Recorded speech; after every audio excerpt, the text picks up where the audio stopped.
All right. Welcome to Matt and KJ Talk About Movies, aka Please Listen to This, it's the only thing keeping us alive. Or whatever it is. This is called. I'm KJ. And man, you say your name. You fucking idiot. God damn it. And I'm mad. It's good to start out with 5 seconds of dead air. Dumbass. So,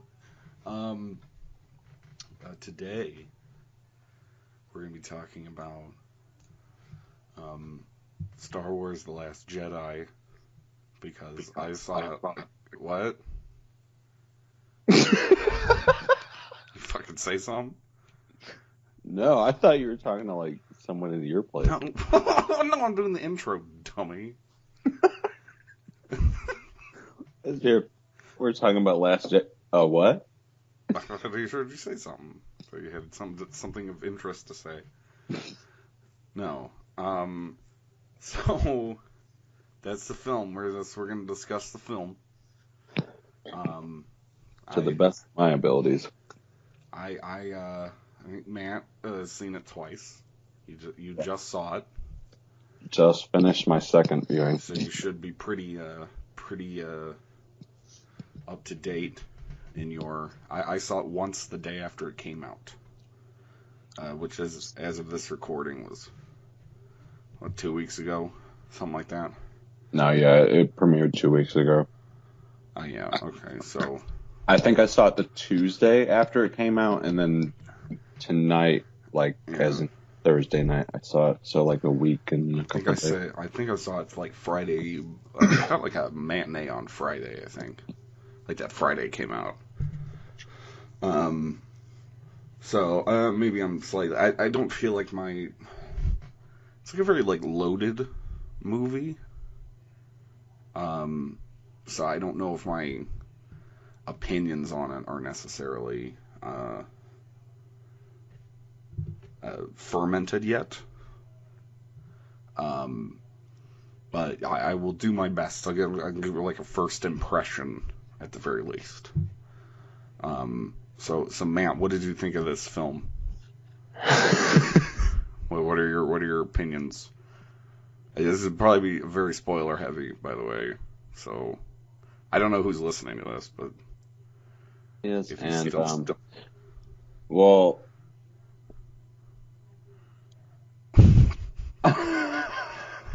Okay. Okay, collect your thoughts. First of all, I'm just trying to like make sure my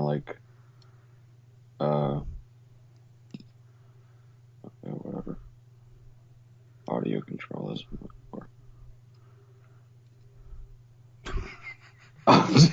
You adjusting? Yeah. You need to do that before we started. Yeah. Probably would have been the better idea. Yeah. Sure. Yeah. Okay. No, I don't like how official this is. Too much, dude.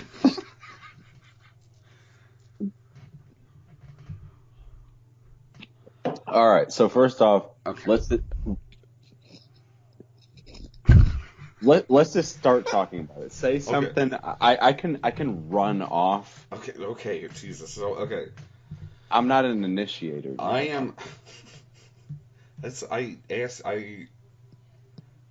I initiated. I asked you. Okay. You type. Okay. Okay. Look. Okay. Here's. I'll start. She should be difficult. So, I'm kind of two minds about it. I'm kind of conflicted about it. Because I am actually interested. Because we discussed it when we had both only seen it once, so I am actually interested to like recover it from your still that opinion from now my second viewing opinion. Yeah, I would say like I kind of go back and forth about it. I've been thinking about it a lot since I saw it. Because I wasn't. I did not think about it very much. Really? Yeah. I think it's a movie I found very interesting because I just keep thinking about it. I keep reading about it or whatever.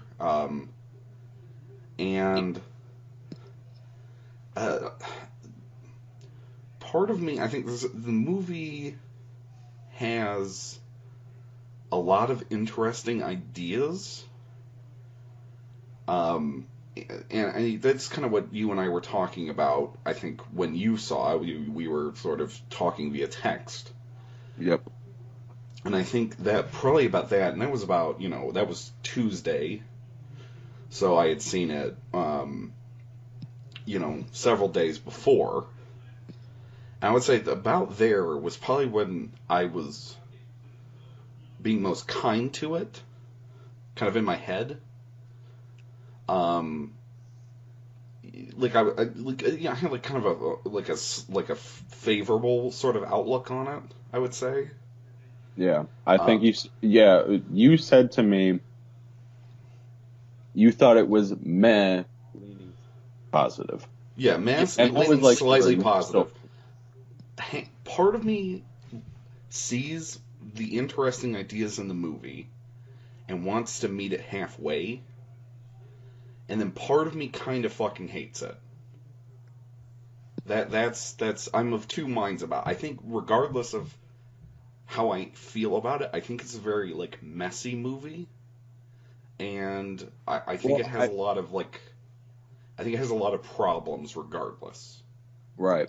I actually really liked the way Red Letter Media put it, in that, or I think it was Mike specifically, said that he didn't think it was a mess, but that it was messy. Yeah. It's a good way to put it.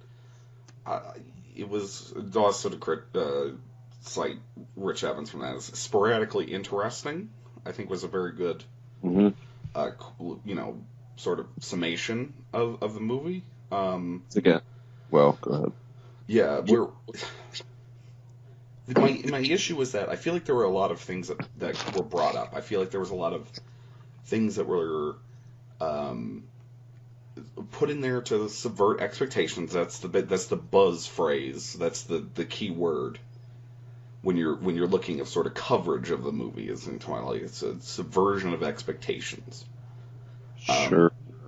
Which I don't mind. The issue is that there's a lot of things of like, it's not the movie you're expecting, which is great, but I feel like there's a lot of meta commentary and sort of subversions that either it's almost like a lot of these things are, or maybe people watched a different movie than I did, but I almost feel like the movie has a lot of meta commentary and subversions in theory.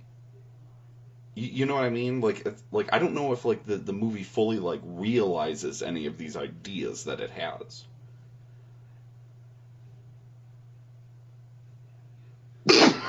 What?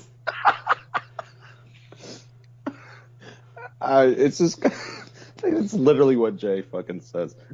Is it? Yes, he literally says, "I like a lot of this." In theory, he emphasizes in theory. Well, in theory, I would say looking at that review, I agree with him probably most of all. I think Mike had the more kind of maybe more typical Star Wars fan reaction, which is that he just fucking hated it. I could kind of tell. Yeah. But I don't know if a lot of those I don't know if it comes to anything. Do you know what I mean? Because it's like literally nothing of it comes to anything. Well, that's the problem, and that's I don't what know, bugs shit out of me. I don't know if we have to I don't know if we have to go fully into the movie. I mean, I'll bring up some examples of things. I presume anyone listening to this has probably seen it. I don't know who's even fucking listening to this. But, okay, so it's like you're watching the movie, and there's the stuff with Kylo Ren, for instance, right? there's a part at the beginning of the movie where he's talking to Snoke or whatever the fuck his name is.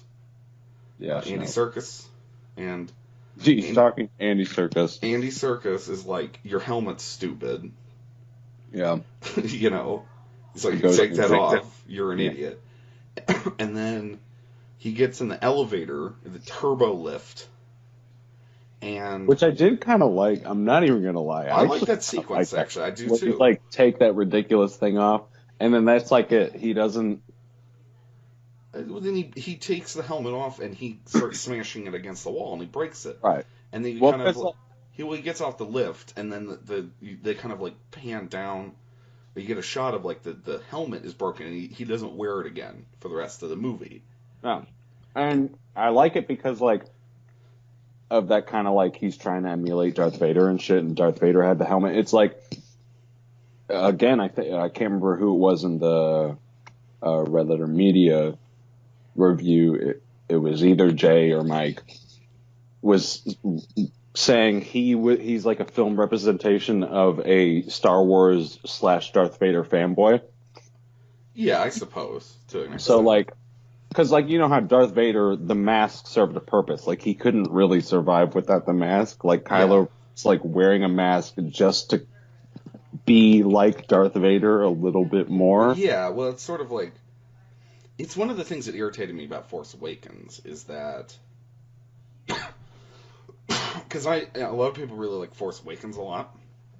I don't care for it. I think it's fine, I guess, in, like, a vacuum. Still not thought. Have you still not actually sat down and seen it? Dude, I meant to watch it before I went to go see Last Jedi, and I got really drunk and put it on and passed out like 10 minutes into it. No, there's a lot of things where it's like, yes, it's, you can say it's a remake of New Hope. It is a remake of New Hope. But the issue is that, like, okay, people say, well, it's supposed to, like, recapture the tone. Or it's supposed to, reestablish the status quo or whatever. But does it need to be, when you watch it, does it have to be one for one? Does it have to literally be a New Hope again? Like, it was kind of a similar, like feel, it'd be fine. I wouldn't have a problem with that, even if it was kind of vaguely similar. But it's sort of like, why is... You know what I mean? It's sort of like... Yeah. That helmet is just because it looks vaguely like Darth Vader. He doesn't need to wear that. No, and like, that's what I liked about that sequence. Right, but that was kind of probably one of the more clever ways to do it, in terms of, we're going to have this character... he's going to have a red lightsaber, and he's going to dress in all black, and he's going to wear a mask, and the mask is going to distort his voice, so it's fucking Darth Vader. But, like, that was one of the more clever elements of Force Awakens, where he's like almost like a Vader cultist or something. He's He's like obsessed with Darth Vader. He's a Darth Vader fanboy, I guess. But I kind of like that growth of his character, where he's like, I don't need to be like a knockoff Darth Vader anymore. I'm going to be my own character. And like in terms of Last Jedi, or are you still talking? Yeah, well, like in Last Jedi, when he breaks the helmet, it's sort of like a meta comment. It's meta. It's a statement. What I liked about that was he was, again, I haven't even fucking seen Force Awakens. You've seen like, New Hope. It's the same fucking thing. You've seen the film. I've even gotten scenes from Force Awakens. I've gotten vibes enough to know that. I knew he was a whiny bitch that I didn't like as a character. Like, I got enough from Force Awakens when you and I watched it. Yeah, I just talked over the whole thing. Quote, when you and everybody else were just talking over it. But I got enough from it that I knew that, like, Kylo Ren was just this, like, punk little bitch that was just whiny as fuck that annoyed me. Yeah. And for some reason, in this one, it worked. I liked him in this. Yeah. I did. I was even telling whoever I was telling that I've actually come around on him with this movie. I actually actively liked him. He was the best. I think him and Mark Hamill were the best things about The Last Jedi. I kind of...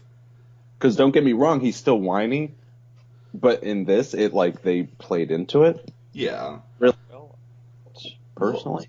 Well, okay, so there's a thing where he goes, like, he breaks the helmet, right? And you're like, okay, so he's gonna be him. He's gonna be his own. He's gonna be his own character now. So that's cool. Right, What? I was just agreeing. Like, yeah, he's coming into his own. Right, and it's like I like that because as someone who maybe kind of understood the point of Force Awakens, but found it very dull because it was so, like, slavishly recreating A New Hope. I sort of enjoyed that. I enjoyed that, like, knowing,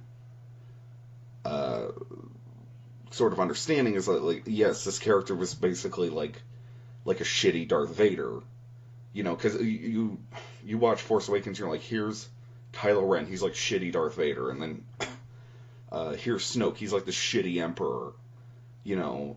Here's BB-8, it's R2-D2 again, you know, and it's like they're all super cartoony versions of their fucking original. Right, it's like I kind of like BB-8's kind of cute, but you know what I mean. So it's like here, right? It's Luke, but it's a girl this time. It's a desert planet, but it's not Tatooine. It's called something else, and it's like, did it have to be so close? I don't think it did, and I think that you can forgive it for being similar to New Hope, but it is at a certain point, it's like, could you not have put a little spin on it? Could you made it a little different? Did it need to be so similar in like every aspect? You know what I mean? Like, it's even stormtroopers again. Like, I thought they all died. You know? Like, why is it the Empire again? They were beaten. Okay. Come up with a new villain or fucking something instead of just literally this, like there's no originality. I think that's... Okay, is that the explanation? Because, like, with Force Awakens, the Stormtroopers were originally, I mean, from fucking whatever the fuck. God damn, what the fuck was that movie? What movie? The third, episode 3. Revenge of the Sith? Yes. What about it? Hey. Like, I don't fucking care because I'm not a Star Wars fan. Sure. But I am, so I'll fill you in on any details you may be. So I was confused a little bit onto, like, the Stormtroopers are supposed to be clones. They were established. The thing is, what's kind of strange about these is that I'm not sure how canon the prequels are. I think they might kind of be, but he does mention, so Donald Gleason or someone is talking to someone. I don't remember who has this conversation, but someone's like, your stormtroopers are shitty. We shouldn't have moved away from. We shouldn't have stopped making clones or something. Someone says that. That's a line. In Force Awakens? Yeah. So it's like some sort of new stormtrooper program where they, like, steal children or something and raise them as stormtroopers. Or I don't know if, like, Finn was, like, grown in a tube or what exactly happened, but because obviously John Boyega is not whoever that guy was in Attack of the Clones. Well, obviously, yeah. Obviously, that would be great, but... I was watching... I watched all of them again. He just got darker. He hangs around. That guy would be great as, like, the cast of, like, the weird, like, romantic lead of the movie. He's probably, like, 60 at this point, but... I watched all of them in preparation for Last Jedi. So that was, I did not. yeah, I know, because you're a consummate professional, as always. So I watched 1 through 7. I watched the prequels again. I watched the original trilogy. I watched The Force Awakens, and I watched Rogue One. And I was watching Rogue One, and they were talking about Hannibal Lecter made the Death Star and that. Did you watch that movie? I did not. Jesus Christ. Okay. I watched the Darth Vader sequence, which... Oh, dude. Great. So, I was talking to myself. So, Hannibal Lecter made Felicity Jones' dad is Hannibal, right? Okay. And he designed the Death Star. Okay? You following? Yeah. But in episode 2, they established that the bugs, the Geonosians, they designed the Death Star. So who built the Death Star? Does it matter? I mean, it kind of matters to me. I mean, it's just kind of weird. But what's really weird is that in Rogue One, Jimmy Smits shows up. Right. Jimmy Smits was... in Rogue One? Yeah. Playing the same character he played in the prequels. He's Leia's adoptive... prequels. Okay. Yeah, Leia's adoptive father. So that's like the most direct, I think, link to the prequels we've had. But there's also that thing about him building the Death Star, which is also like the most break we've had from the canon. So it's like, are they canon? Are they kind of canon? Like, I don't know. I would imagine if Jimmy Smits is in it, then yes. Whatever. So, and again, I don't know. The canon shit is too much for me. Like I was saying to you over text earlier, I don't really give too much of a shit about that stuff, honestly. Sure. I mean, I know it's important to like Star Wars fans or whatever. I mean, I guess I kind of do. I mean, I don't really care who built the Death. I think like the prequels and Rogue One are shitty, so I kind of don't care. If you want to like decanonize elements of the prequels, I don't give a shit. And what's funny is that Rogue One doesn't even work as a prequel because it doesn't even line up correctly with A New Hope. So like all these prequels are shit, basically. Yeah. It doesn't matter because that Vader sequence, which is so ridiculous. Which, dude, and again, like to the death, I will defend aesthetically is so fucking cool. But I know for it looks good. It's so ridiculous. Cool looking. But I know for a fact that I could never get that like through that movie. I know for a fact that it would just. I don't fucking care. I have no fucking interest in the movie. Yeah. I have seen that sequence, and again, coming from a non-Star Wars fan, just aesthetically, and being liking Star Wars movies, it's just so fucking cool looking. The best like second in the movie. The only good thing about the movie is when Darth Vader uses the Force and like pins that guy in the ceiling and then casually slices him in half while he walks by. I know exactly what you're talking about.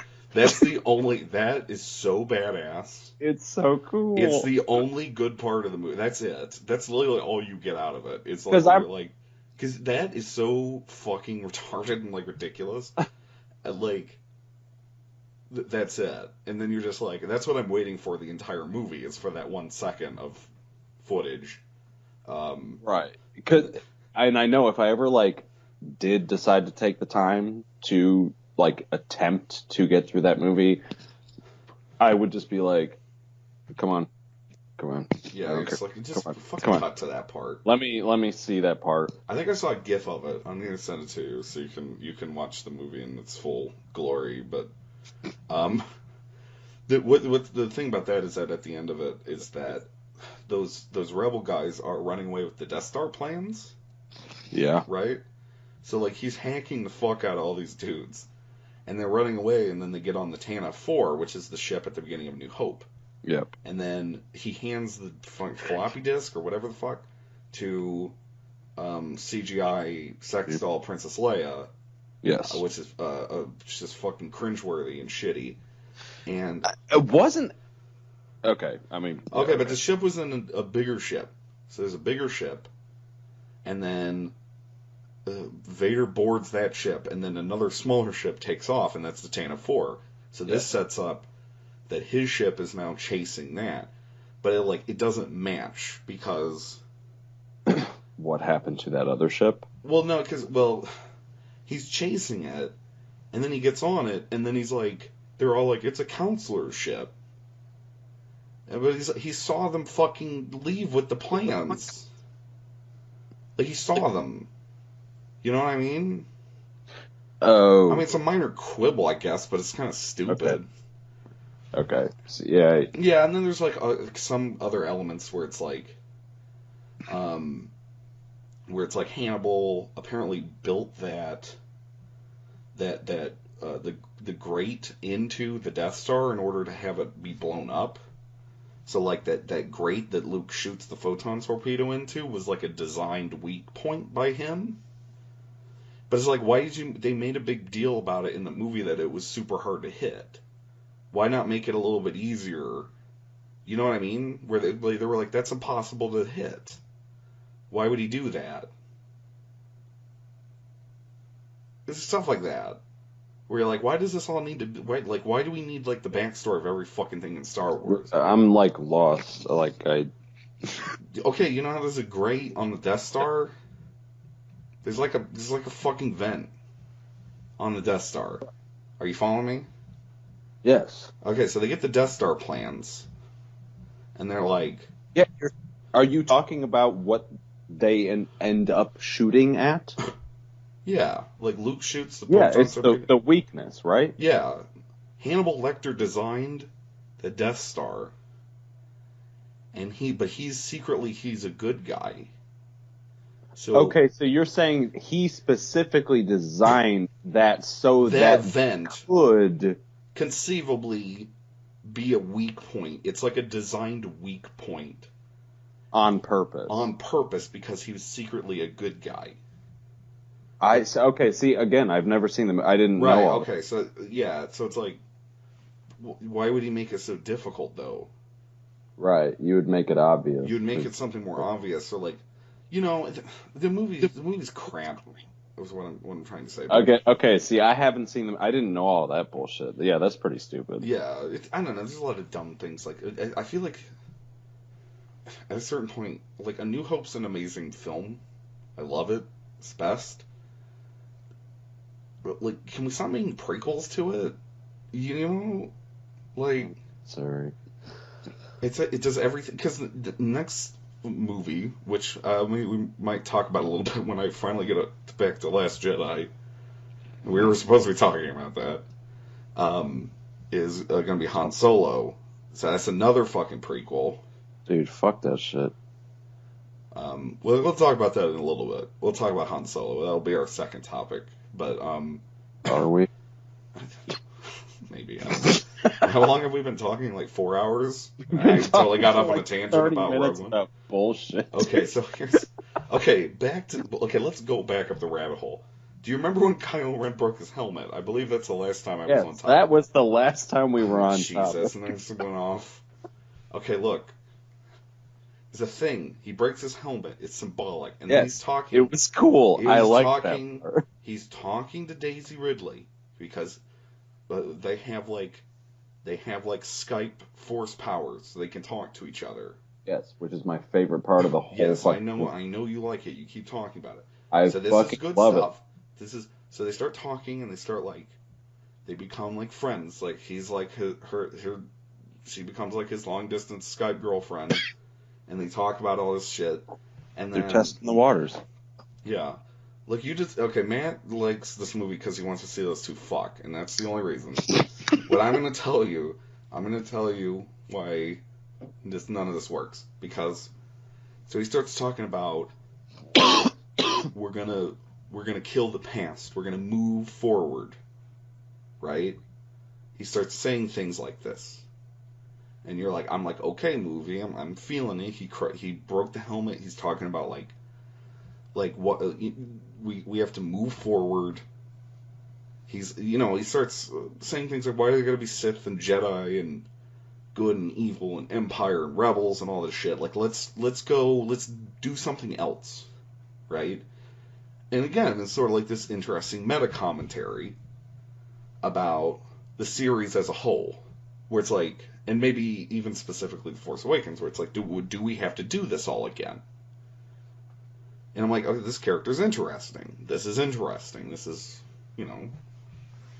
and then it's like Rey wants to be trained by Luke, but Luke is like, fuck off, so she leaves.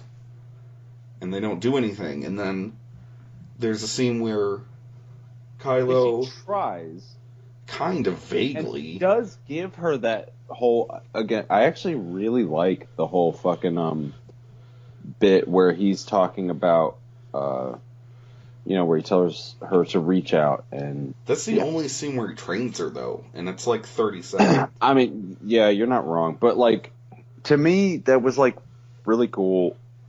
Where I like the bit about like, okay, yeah, you feel it, right? And she's like, yeah, and she sees all this shit, and he's like, that's like you're describing a scene from a porno. Yeah, you feel it, right?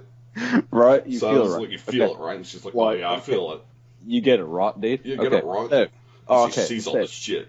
Now, hear me out, bro. Okay, so like, what you're feeling, right? The Jedi are trying to like keep that for themselves, right? Like, it's like crazy because it belongs to everybody, and the Jedi believe, it's vanity, bro. That's another interesting idea that goes nowhere, but it doesn't go. No, nothing goes. Because literally in the end he goes, "I'm not the fucking Last Jedi." Like, but it's like, who's like? Okay, here's the thing. So Rey is like goes to Luke, and she says, "Please train me to be a Jedi." And he says, no, fuck off. Yes. And Rey leaves. Yeah. Well, yeah, yes. Okay. Kylo Ren, a.k.a. Ben Solo. Okay? He was trained by Luke. And then Luke tried to kill him in his sleep. Because he thought he was going to become Darth Vader. He didn't try. He was thinking about it. He was thinking about it real hard. He considered it. And it just so happened that in the second that he considered it, Ben woke up. That was clunky. But okay, if Ben hadn't woken up, he looks like Chuck Norris. He does look fucking weird. He looks weird. He looks like Chuck Norris in the. But I think doesn't Mark Hamill used to have blonde hair? Why is his hair so dark? Whatever. So yeah, young Mark Hamill has like dirty blonde, like dark blonde. I don't know. Whatever. Anyways. So he looks okay. So he's like, they have a flashback, and then like 4 of them. Right, it was like a lot. But okay, so he's like, I thought I sensed the dark side in him, so I turned on my lightsaber and I was gonna kill him in his sleep, and then he woke up and it was like super awkward. Yeah, I'm standing over him with a lightsaber. It was really awkward. And then because of that, then he turned into Kylo Ren. Then he turned to the dark side, right? So, okay. Yes. So then he goes to Snoke. And then Snoke's like an asshole to him, right? So there's this theme. There's this thematic thing where it's like there's these young people. It's Rey, Kylo Ren, and these older characters, like, have failed them. You know what I mean? And there's this sort of like theme going through the movie of letting go of the past. And so you're like, okay, I'm feeling you, movie. Where are you going with this? Yes. And then Kylo Ren does some kind of stupid, but he kills Snoke and he slices him in half. And that's, which is a fitting. I mean, despite the fact that like Snoke. I mean, it was. I don't know. Okay, let me finish up my point here. Yeah. You go ahead He slices Snoke in half. Okay, so you're like, okay, movie, I get what you're saying. this is interesting. And then he turns to Rey and he's like, I'm a bad guy still. Would you like to be a bad guy with me? And then she goes, no, and then she leaves. And then you're like, what the fuck was the fucking point of all that then? Okay, I agree with what the fuck was the point that they did it in, but I disagree with that he's still a bad guy. I think... But then he talks about, like, letting go of the past. Yeah, well, that was exactly it. But then he just takes over his old fucking teacher's job, and it's just like, I'm in charge of the fucking Nazis now. But, if you know, that's once Rey leaves. Once he kills Snoke, they work together, they fucking take out the guy. I mean, not that that's like a huge thing, but like they handle the situation, and basically what he's saying to her is, fuck all this bullshit. Empire, fucking all of it. Let it die. Let's start something new. He's not saying in that moment, he's not evil. I took it that as I'm in charge of the First Order now. You can be like, I don't know, like my second-hand man. I didn't take it that way. The first part, like being in charge of the First Order, sure. But that's what she wanted, though. So why did she leave? I don't know. That's what she went there to do. I took that moment as like, yo, like, let's work together. I didn't take it as a second in command. I took it as like a pure partnership. Like because what does he say? What's his exact line? I don't know. Fuck. I can't remember what he said. He said something about like, we're gonna bring order to the galaxy or something. Well, no, he says something in particular, kind of like they don't, but I do. Like I feel it with you. I can't remember his exact line, but no, I did not take it as a like, oh, you could serve under me. Like he was genuine. It was more like a we're gonna rule together.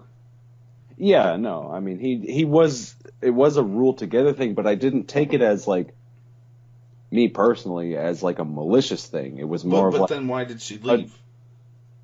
I don't know. Why was she all like, ugh, like, dude, that's is what Rey she wants. Really that fucking complicated of a character? What? What do you mean? Like, then why did she leave? Because that's what they wrote. Because Kylo Ren, you can't use that as an excuse. The bad guy. If the character does something that doesn't make any sense, you can't be like, that's how she was written, but that's just how it is. What did she go there to do in the first place, then? That's what I'm saying. She was like, fuck you, Luke. Dude. I'm gonna go be with my fucking Skype boyfriend. Fuck you, Grandpa. And then she leaves to go save Kylo Ren, and then if he wasn't being malicious, then why? I thought they were gonna go off somewhere and like, I don't know, start up a new fucking Jedi Order or something, or like. Yeah, they should have. But what did they do then? Why did she leave? If that was the end goal, dude, can you imagine like? What did she go there to do? Okay, this is really interesting because I'm going in like the rich perspective from the RLM review. Yeah. Like, can you imagine like the audience response to that? Like, not necessarily like immediately, like with that moment in this movie, but like how they would respond to future shit from like a corporate mind. Oh, you know, but that's what irritates me. That's what irritates me about the coverage of this movie. Right. That would have been a legitimately bold and interesting choice to do. I agree. And they did not do it. But that's exactly what I'm saying. So why is everyone acting like this is a bold, interesting movie? Because it isn't. It doesn't go anywhere. No, it isn't, and I agree. Yeah. And again, like I have said to you, I love everything about that relationship up until that. Right. They failed it, and I don't think it's a great movie by any means, but I do defend that all that leading up to that moment is fucking phenomenal. That's what I'm saying, and that's why I chose that as my example, because I think that is the stuff that works in the movie.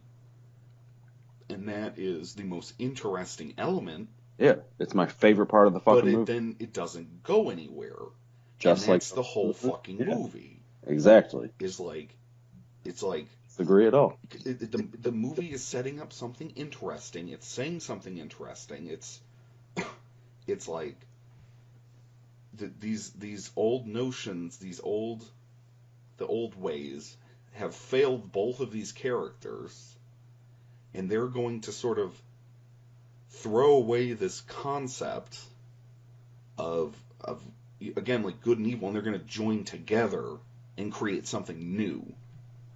Yeah. And that's like a really interesting message. Yep. In Star Wars, because it's so like, particularly The Force Awakens, it leans so heavily on nostalgia, and it's sort of like, we're going to go be our own thing. But then it's just like, okay, so I guess I'm the bad guy now, and then now we're going to do a Hoth ripoff for the last 30 minutes of the movie. And you're like, well, where the fuck did all that go? Dude, which, by the way, I loved that little fuck where all the dudes are in the trenches, and then that one, like, guy comes up and steps, and, like, then the mud is exposed, and then that one random trooper just, like, fucking picks something up and he goes, it's salt. I like the entire point of that sequence was to let us know it wasn't snow and it wasn't exactly like Hoth. It's not snow. It's not an ice planet. It's a salt planet. I'm like, why is that fucking... It took me a second to realize. I was like, why did that scene just happen? And I was like, oh, it's so that they just want to let us know it's not Hoth. This is not Hoth, I promise. But, even though it's the same setup with like a base and we got... AT-ATs and super AT-ATs fucking coming in. And it's white. But it's not salt. Snow. It's salt, so it's different. It's different. Fuck you. So it's like, the movie like goes right up to the edge. I think I said this in the Skype. I said this when I was talking to Frank about the movie. I said, I like this one better than Force Awakens because at least this one threatened to get interesting at some point. And, like, that's what I would say. It walks right up to the edge of doing something interesting, and then will pull back. Because it's got to be Star Wars, and shit has to explode. And, like, the movie's frustrating because it's, like, so much build-up to nothing. Nothing happens in the movie. That's the main problem with it. And that's a big fucking problem. You know what I mean? Like, it's nothing happens in it. Nothing of consequence occurs in the entire film. How much do you think, like... I wonder... I don't know. Like, do you think they, like, forced him to, like...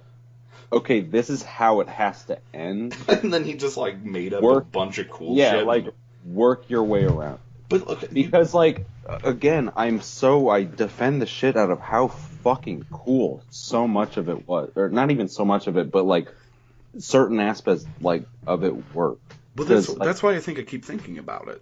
I think that's what like it's ingrained itself in my head because so much of it is cool. So much of it is like cool conceptually, but not in practice, in theory. But then it's like you get scene after scene of like character development for Kylo Ren, and you're like, I like this character's interesting, and then it feels like that one scene, it just all goes down the toilet, and then he's just the character he started out as again, you know? Dude, I wanted so bad. I was telling, like, I went with my sister and my dad and my brother today. And my sister brought up, she actually brought up that particular thing. She was like, I was just really disappointed that nothing happened. I was like, no, you're absolutely right. I was like, I remember before the movie came out, first I heard Rian Johnson was directing. Mm-hmm.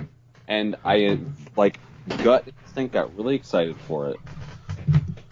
And then the more I thought about it, and the more I thought about how I didn't ever give a fuck about Force Awakens and never even saw it. And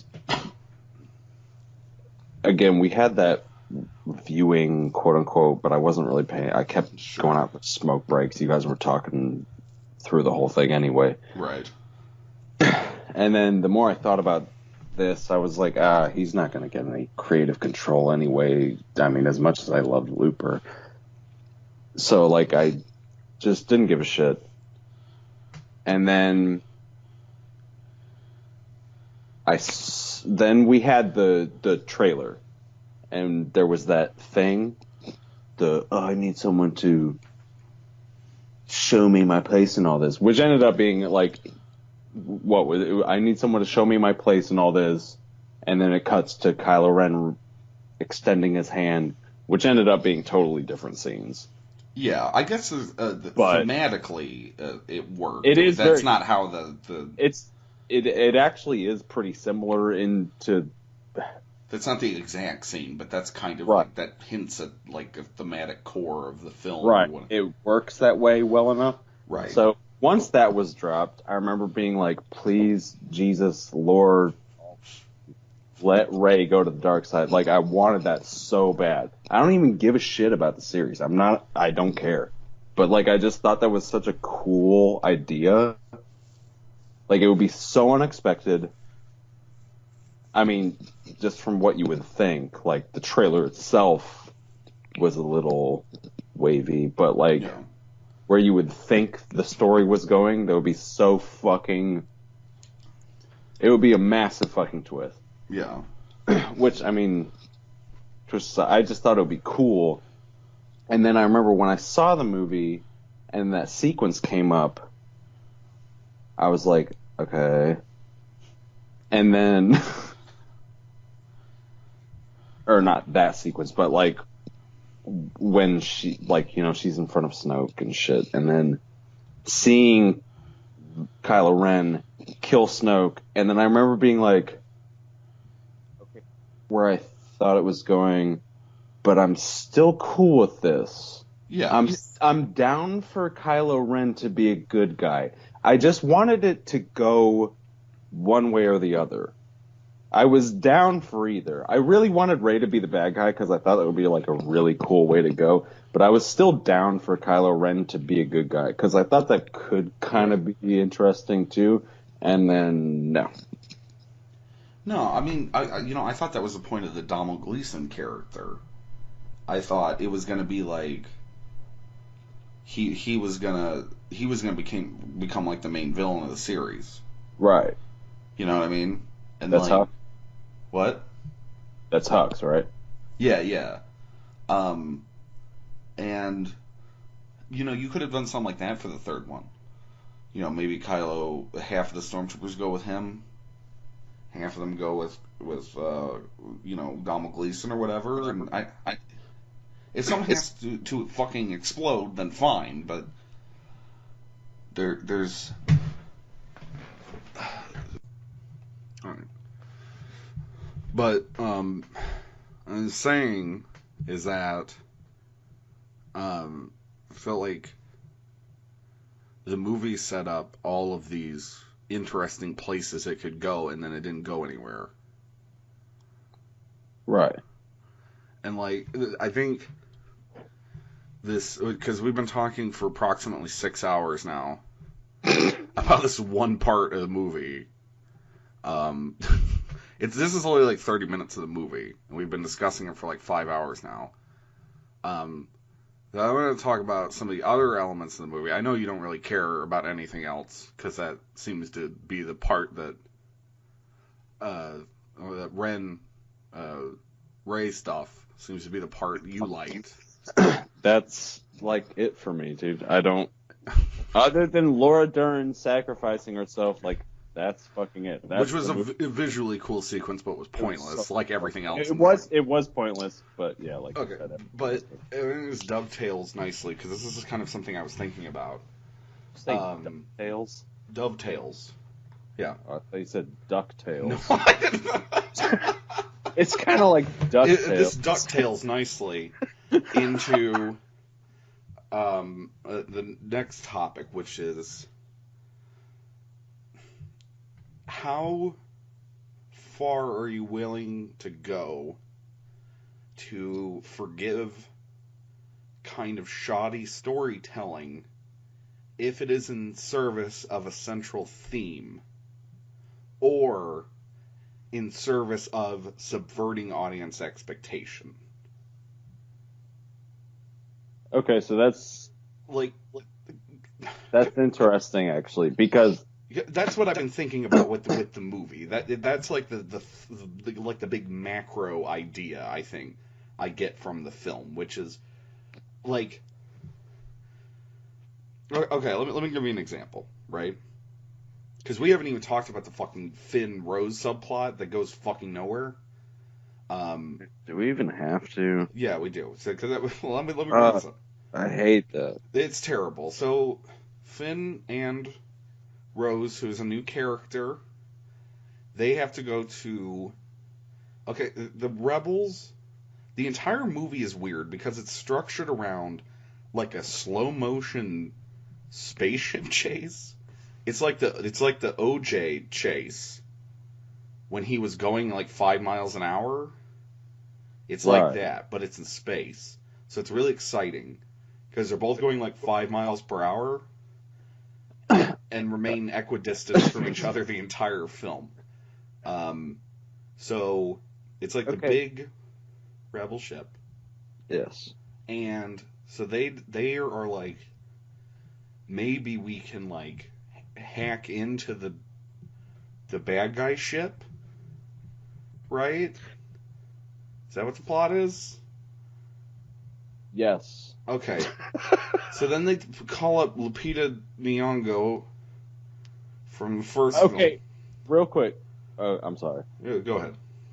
No, I was gonna say, like, despite like shoddy like handling of that like structure or whatever you want to call it, I actually kind of really dug that the plot was that simple. What was it though? Or not? I don't even. I guess the basic setup for it was pretty. The setup, yeah. Like, okay, I mean that's fair. I liked that minimalist. Like, it was just this like kind of slow moving chase. Like that was the whole fucking movie. I think in terms of like the core. It's kind of problematic. It's sort of clunky because a lot of the characters will or at least the characters we follow, are basically in the midst of a slow-mo chase sequence, but just leave. Like they just are like they go somewhere else, and it's kind of weird. It's also strange because, as far as I can tell, the movie, or at least there's a little bit of like an intro sequence, and then it cuts to Rey handing Luke the lightsaber, which is the end of Force Awakens. So my presumption is that this movie occurs or starts up like 30 minutes after Force Awakens ends, right? Right, which again I have no context of. Okay, so let me throw this out for you. They then establish that the rebel ship in the slow-mo chase only has 18 hours worth of fuel.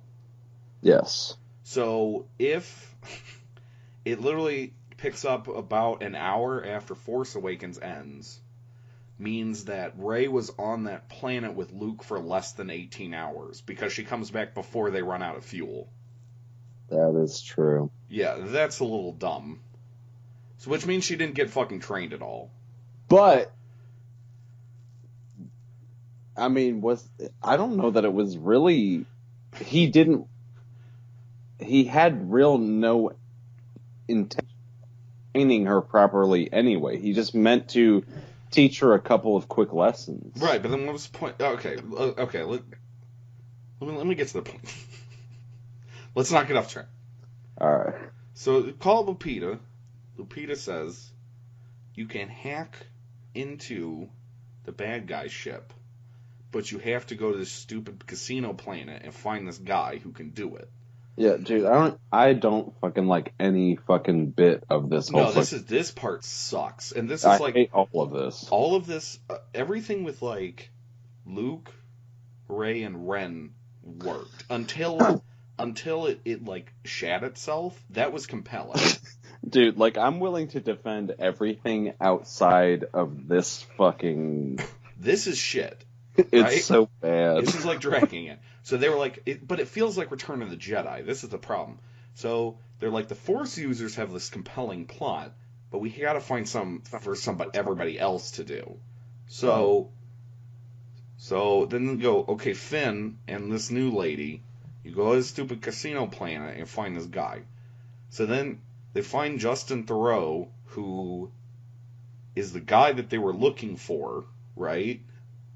But then they get thrown in jail. And they also, whilst in jail, happen to find Benicio del Toro, who also coincidentally says he can break the code. And can.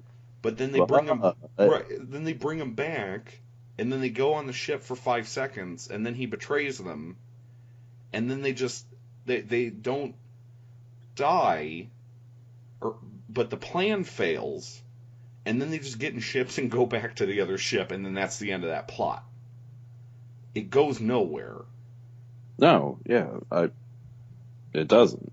Right, I mean, I'm not telling you like you don't already know this. I don't know what you're being very defensive. I am. I don't know why. I don't know why you're being defensive of.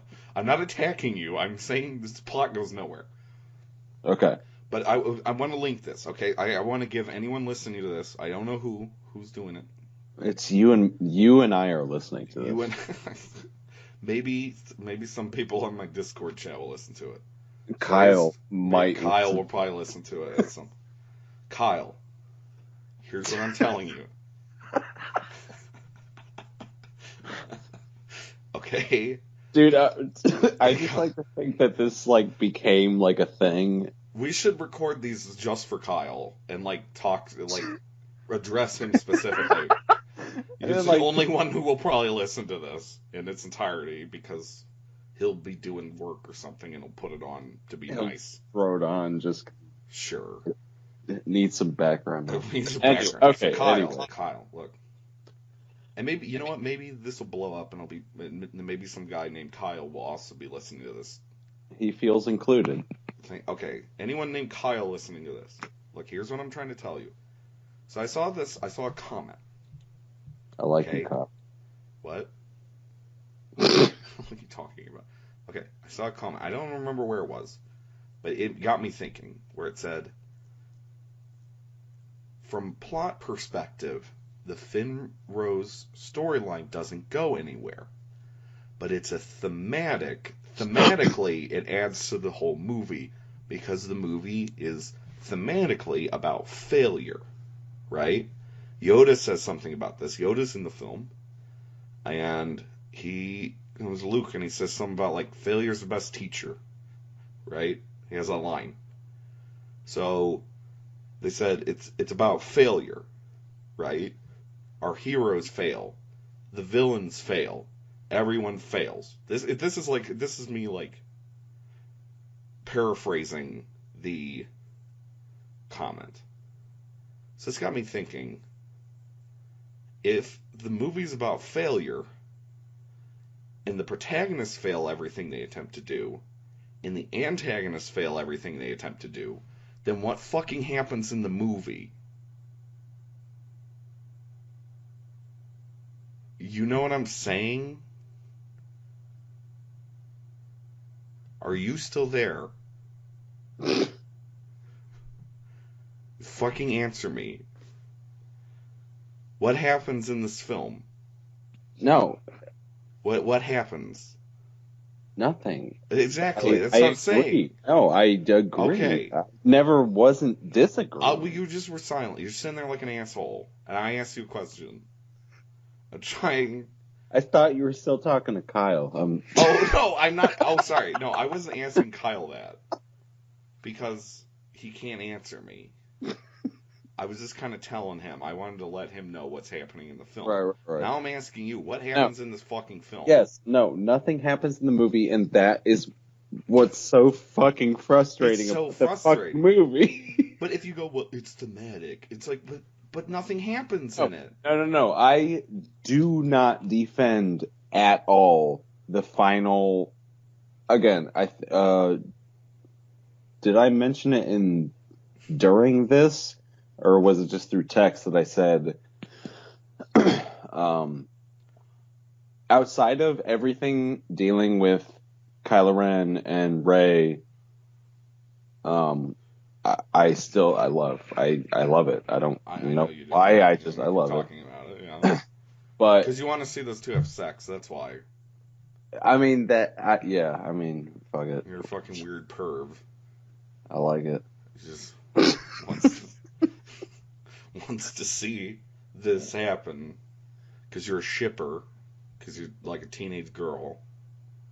I am. But so from Finn and Rose being captured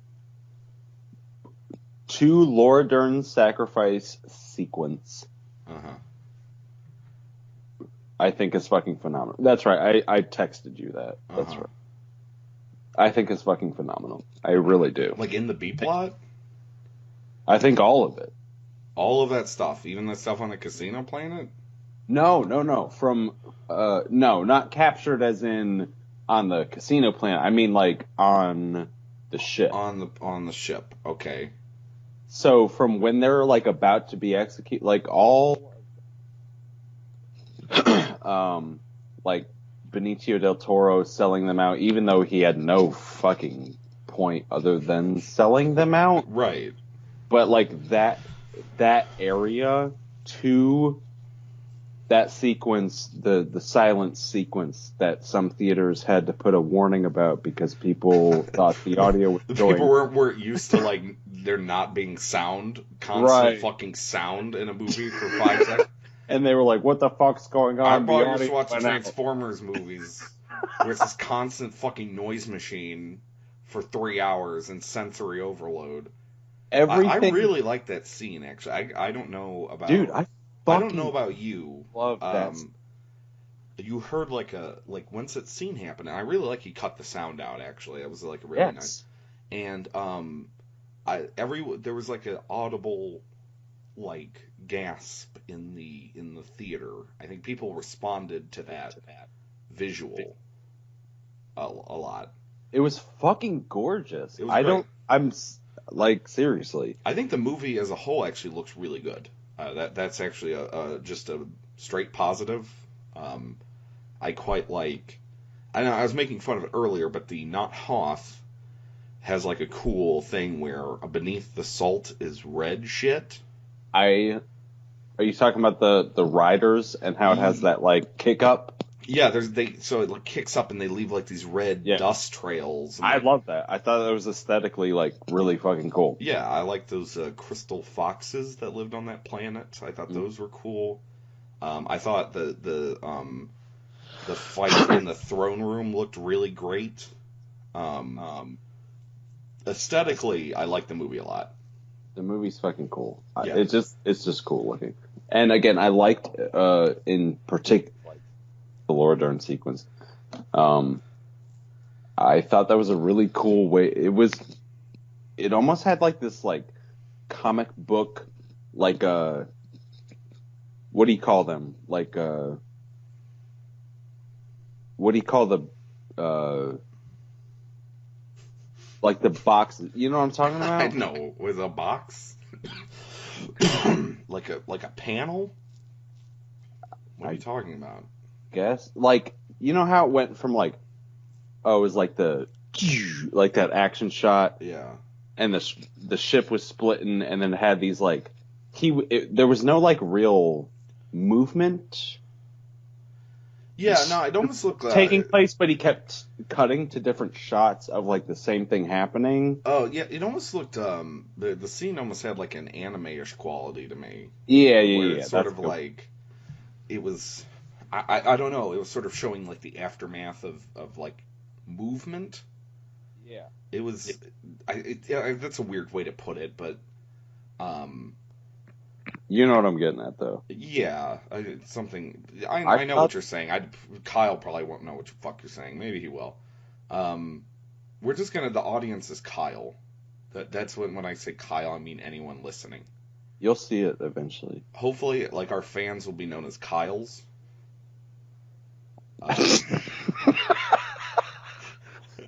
Well, I want the following to be called the Kyles. Everyone who loves this podcast, you guys are Kyles, and like our convention will be called KyleCon. So Kyle, here's what I'm telling you. Visually, it's pretty cool. It's a really good looking movie. But man, readdressing you. Okay, so I need to tell you when I'm talking to you. It's all good. Like you didn't even know I was like doing the intro. Like you don't understand that we're talking. We also have an audience. It's great. So here's what I'm saying. What am I fucking talking about? See, this is why we shouldn't have an audience. Oh, god damn it. You're losing train of thought. Shit. You're choking. Fuck you. Okay, look. Thematically, it's about failure. All right, first of all, my own life is just a sequence of failures. Whose isn't? Right? Oh, we all are. I don't want to see that fucking Star Wars movie. Like, thanks, Star Wars. But I think that's cool, though. I like that. What do you mean you like that? Well, I like it to an extent. Again, I wish... But if it's in service of nothing, then, like... Right. No. That's what I was... Okay, let's compare it. Let's compare it to Empire, which also has a bunch of our characters fucking up in it. Like, yeah. But I feel like Luke is gonna go fight Darth Vader, right? And then Yoda is like, don't go do that. He's gonna kick your ass. And Luke's like, whatever. And then he leaves. Right. And then he goes and fights Darth Vader, and he gets his ass kicked. Yes. But, like, that feels like he learned something there. Right. Like maybe it's not, like, the end you want for that movie, but, like, I feel like we as the audience learned something. Right. There's a thematic element to that where he understands how strong Darth Vader is. We understand how strong Darth Vader is. The power of the dark side. These sort of things. And we also got the revelation that he's his father. We get that during that, too. And that sort of builds anticipation for them to meet again in the third movie. Right. Where's the setup for what even happens next in this? Like... Oh, we already covered. There is no fucking setup. There's nowhere to go. There's no, like... Nowhere to go. I don't feel like anyone learned anything important. And that's why, like, again, for, like, the trillionth time... Why are you so frustrated with me, Matt? No, I'm not even frustrated with you. I'm frustrated with the fucking movie. It makes me angry. The movie does. And not even, like, in, like, a prequel way, where I'm like, why is this so shit? Right, because... With this, I don't even... Okay, interestingly enough, I don't even want to say that the movie itself had so much potential. Not that it didn't, but it was so... Okay. Collect your thoughts. I gotta collect my thoughts for a second. You're getting a little frustrated. I'm getting flustered. It's a flustering film. Dude, I did this shit outside with Chad and Andrew, and Chad just, like, fucking... Just, like, shut me down. But, okay. About what? He was just quick. He was quick. And I couldn't keep up with it. I got flustered, and then I just was defeated. That's fine. But, like, I'm listening. I'm patiently awaiting whatever you have to say. So, like, this movie... Okay. has too much... different, like, sets of potential, I guess. There's too much going on. Okay, yeah, that I agree with. And there's a lot of potential in a lot of it. And it's too chaotic. Like, it's a fucking mess. It is a mess. And I don't even agree with Mike's statement when he says it's not a mess, it's messy. I think it's a mess, straight up. I think I agree. Actually, it's a mess. It's kind of a dumpster fire, but there's something there. It's so intriguing and attractive about it. Well, yeah, I agree with that. It's why I can't stop thinking about it, because it reminds me, actually, you probably haven't seen it, but there's a movie that got released a couple years ago. It's called Batman vs. Superman: Dawn of Justice. I don't know if you've seen this film. Never even heard of it. You didn't heard of it. It's by a guy named Zack Snyder. Never. That movie is much worse than this. Have you actually seen that? That was we watched it that same night, and I was even drunker. Okay. You need to stop being so drunk all the time so you can watch films on this film podcast. Dead sober, I'd rather fucking kill myself. Yeah, that's fair. So, Batman vs. Superman is probably one of the worst blockbuster films ever made. I consider it like kind of like the heir to like the Star Wars prequels. I think it's like on that level in terms of how horrible they are. So this Last Jedi is better. It's much better than that. But it reminds me of it, because what intrigues me about Batman vs. Superman is I watch it, and it's this 3-hour bloated mess, and it's so terrible. But there's like hidden beneath all the crap, there's like I can see an interesting movie in it. You know what I mean? Yeah. I kind of maybe see what they were going for. And like with this, it's a lot more apparent. Yeah. But you see a good movie in it, but there's too much crap. And there's right. Well, yeah. And it feels like the movie just spins its wheels and wastes its potential. And like it eventually all amounts to nothing. Right. With this one, again, there was a lot going on. All of it, like, I feel like he was like trying to accomplish something. You know, the thematic element, but he was trying to do it in all of these different plots and subplots and shit. Right. And like, it's like he got like flustered at the end and couldn't fucking figure out how to fucking tie it. Yeah. Put it all together. Yeah, it just kind of all goes like, it's like a big flaccid dick. And then he came up with some like a bunch of super epic sequences that were really cool, but just ultimately led nowhere. It's, it's like you can make a movie about basically every character in your movie failing, but it is going to end up feeling like a bunch of plots that just dead end. And like, is that the intention? No. Like, when you watch it, like, but that's what I'm saying, though, is like, to quote George Lucas, is it stylistically designed to be that way? Or is nothing supposed to happen in it, and we're supposed to be, like, satisfied by that? Are we too stupid for this fucking Star Wars movie, or what is it? Like, why does everyone like this movie, is what I don't understand. It's got like a 94% on Rotten Tomatoes. It does. And it's like, where is this coming from? And again, like, it's not like I don't see good. I don't think the movie's shit or any. I mean, it kind of is, but like, there's good there. Well, that's what's so frustrating to me, is because, like, again, like, from the very beginning of this whole discussion, I would say 3 years ago when we started this. Fucking. Were we ever so young, Matt? I know. Was Same exact feelings.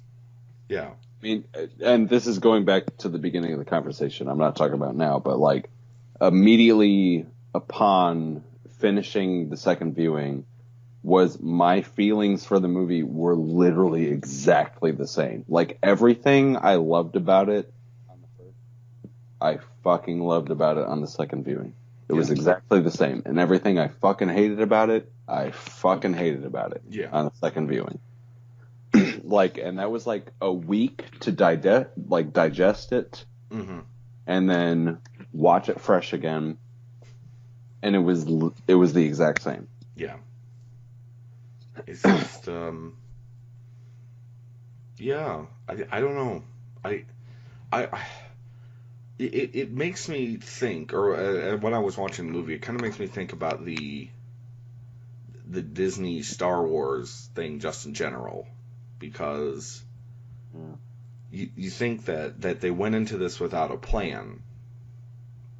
Nobody planned these arcs out, because there's a lot of like talk about that, and I know I can't really have this discussion with you because you're not really familiar with the previous movie, but there's a lot of like setup for these things that are supposed to be mysteries or whatever, and then this movie just goes, fuck it, whatever. Who were Rey's parents? Nobody, turns out. That's all the build-up for that was.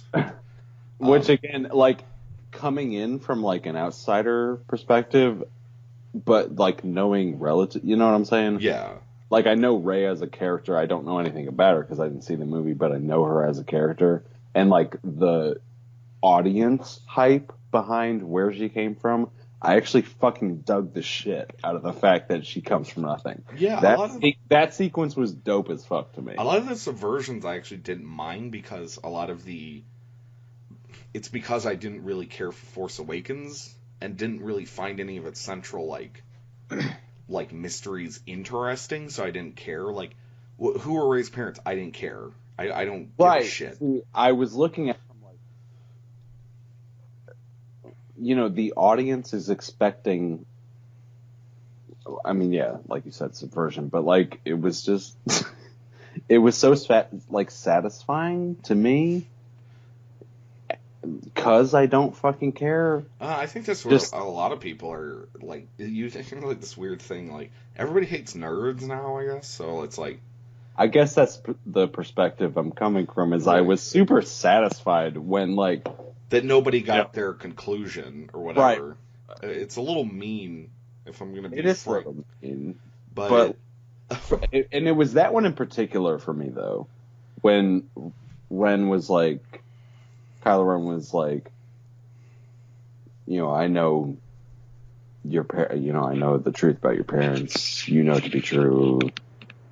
Just say it. And then she goes, they were nobodies. And then he's like, they were fucking whatever, junk traders, and they fucking sold you off for fucking drinking money. I thought that was like such a brutally dope bit dialogue. I think for me, that one, I know there's a couple that get cited.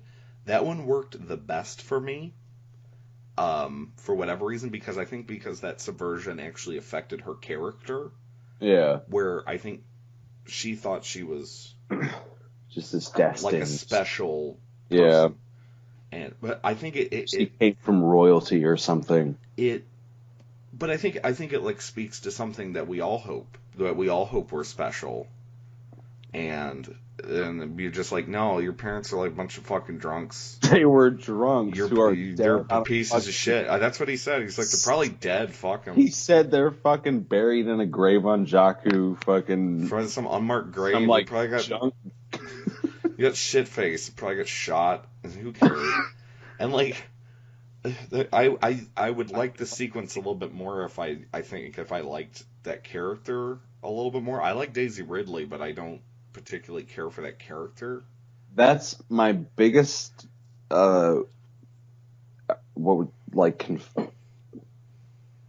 problem, I guess. Yeah. Not problem, but like that's my biggest thing with that whole thing, because it is my favorite part of the movie. Yeah.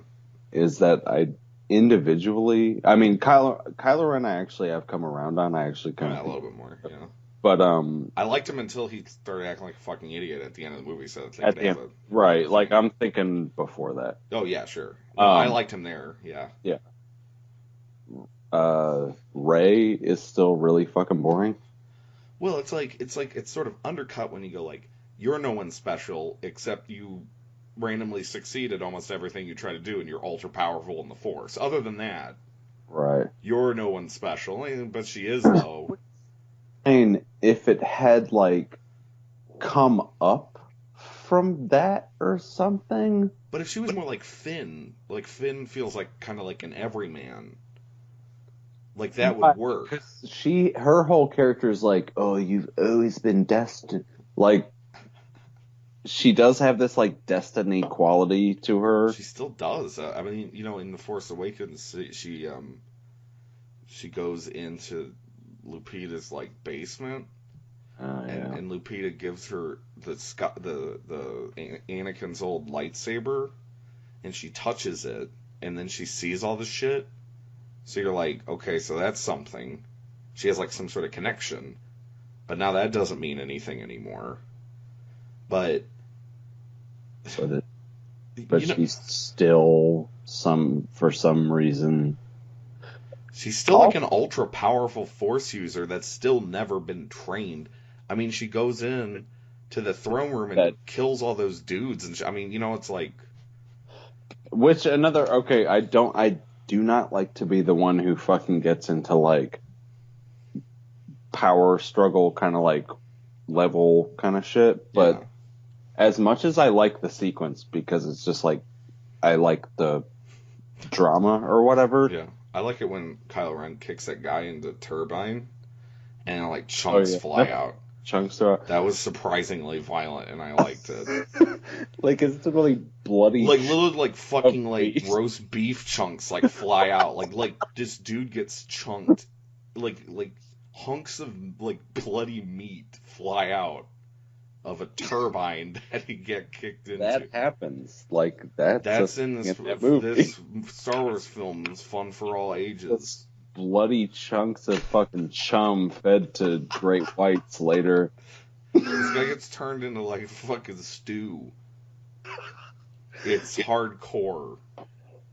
So usually I don't like really give a shit about that, but I did notice that in this movie where I was like you're dealing with the two greatest like next generation Force users, and they can't handle like both of them combined. We're like struggling with like what, like 10 guards? Yeah, they're just like dudes though. I mean, they didn't have the Force. And they were struggling with him. Like Kylo Ren was literally like getting the chokehold from one of them. Yeah. And like relied on Rey to save him from when she threw him the lightsaber. I like the part where he gets the lightsaber and then turns it on through that guy's head. Yeah. Well, how was that sequence so violent? It's kind of ruled. Like I think it's cool visually. It just doesn't. Yeah, that's the only like fight with lightsabers in the movie too. No, there's no lightsaber fight in the film. They have like swords for some reason. The red guys do. He fucking like the blue kind of like electric staticky kind of shit. But I do like the way that sequence builds up though. Like after Snoke gets cut in half, which I thought and I will defend that too. Even though it's kind of bullshit that like Snoke didn't see it coming, I do. Minus the fact that like it's not really a surprise because it builds it up so hard and like the audience is let in on the secret so early on. Yeah. With all that fucking like, his true target or whatever the fuck he said. And it was kind of bending over backwards. Right. All the while you're seeing the lightsaber turn towards Snoke like, and shit. Okay, I get it.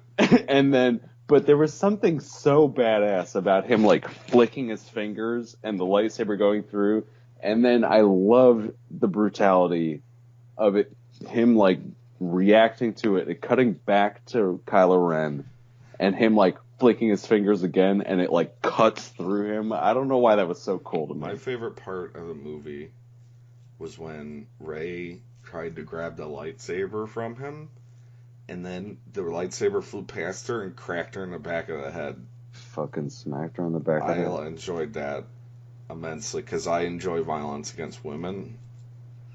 So it's probably my favorite part. There's something about that, I guess. No, but okay, here's what I'm saying. Well, I almost enjoyed it because it's like the only time Rey's ever failed at doing anything. But it's, I don't know, to me, she's underwritten. Like I said, I like Daisy Ridley. I think any like enjoyment you get out of that character is her. I think she's a very charismatic actress. She's fine. But it's just like there's like this big fucking hole at the center of these movies where like again if you're someone like John Boyega's character sucks, but I like him because he sucks. Do you know what I mean?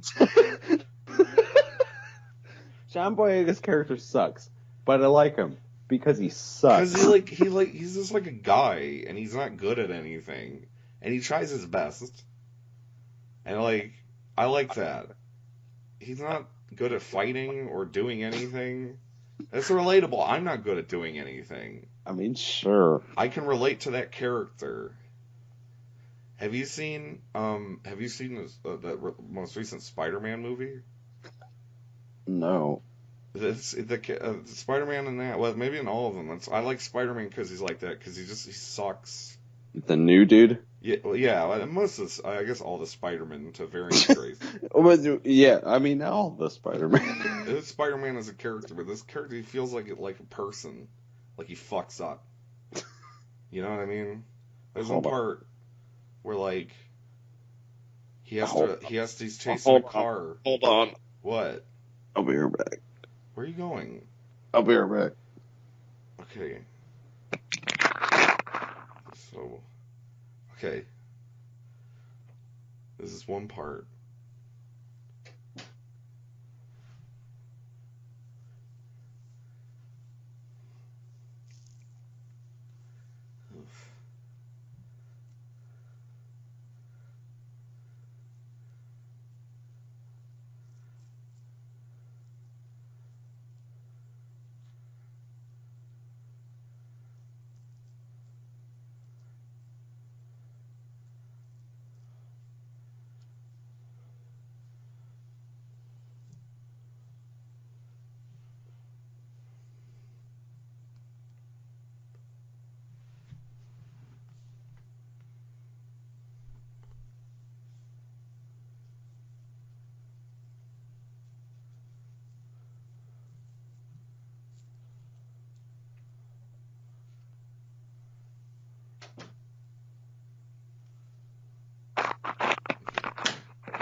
Back. Alright, I'm gonna have to edit that out. Because I just sat here in silence the whole time. So we want like 30 seconds of dead air. I heard it. That's so bad. Okay. Okay, you've seen Spider-Man? No. Okay, so there's a part where Spider-Man... What, like 2000 Spider-Man? No, not that one. I forget what... Spider-Man Homecoming, that's the name of the film. No, absolutely not. So, there's a great scene where Spider-Man is chasing a car, and he has to run through a golf course, and like the sprinklers come on, and he's just like, this sucks. Like he's just running across trying to like getting hit by the sprinklers and stuff. And like it feels like a very human moment. Like you feel like he's not like sleek. He's not like perfect. Like stupid shit happens to him like that. You know what I mean? Sure. That's how like Boyega feels to me. Like he feels like he's just like a guy. Like he doesn't. But like, I was kind of like, we're gonna rewatch this, the original one. That's sort of like the charm to me of those characters in the original one. Is like they're not like a bunch of badasses. They're just kind of like a bunch of idiots. It's like Han Solo's like a moron. Yeah. And then like Luke Skywalker's just like a whiny farm boy, and they got like a Sasquatch and 2 gay robots with him. And like they like inadvertently like an incompetent Han, a whiny farm boy, and two gay robots and the Sasquatch. Gay robots and Sasquatch. And like and that's fine. Those characters are like fun, and like like Han like is straight up a dumbass. Like everything he tries to do, he fucks up. And then like I like that they like and like a fucking weird old guy is also there. And like they inadvertently like get inside the space Nazis like fucking Doom Fortress and save like a bitchy princess who seems to not even care that they saved her, and starts like talking about how stupid they are as soon as they save her. And like it feels like these are like real people. You know what I mean? There's like a charm, like there's like a ragtag charm to those characters. That's funny. Like, we got back from the movie tonight, and my brother started talking to me about the original trilogy, and I just said to him, I was like, I haven't seen those movies in so fucking long. Like, the last time I saw any of the original trilogies is probably... I mean, it was within when we were living here in Georgia, but like that's potentially like 13 years ago. Oh God, yeah, sure. But like, I like characters like that. I like I said, this is like a ragtag. There's not like a bunch of epic badasses. They're just like, I don't know. They're just like they're trying to do their best, and like. You feel like at the end, you feel like because these characters are so like flawed and human, you feel like they really accomplished something, and like you feel good. Right. And I think that's the central problem with Rey. Oh God, you going into a wind tunnel? What the fuck was that? What? I just sort of. Oh shit! I don't think anything went off. Oh, okay, whatever. So, I feel like the character doesn't feel relatable to me. Sure. Well, I mean, she's too competent. Right. I mean, because you actually, like, I remember you and I talking about it. It was kind of a little bit of a flashback in terms of the original trilogy. My brother brought up,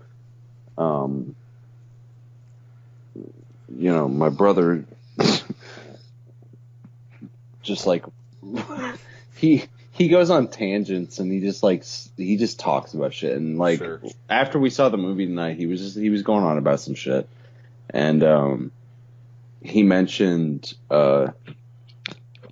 like he was trying to place Last Jedi in like what order, like how he where he fits it into the the whole series, sure. Like where he considers it to place. Yeah. And he was talking about Return of the Jedi. And then I remember this is like super offensive to this conversation with him, but I kind of just came into his conversation, quote unquote, with me. Uh-huh. To where he said, he mentioned the lightsaber battle at the end of Return of the Jedi, mm-hmm. between Luke and Darth Vader. Right. And he was like, which I think is the best lightsaber battle in the entire series. Uh-huh. And I was like, yeah, because it is.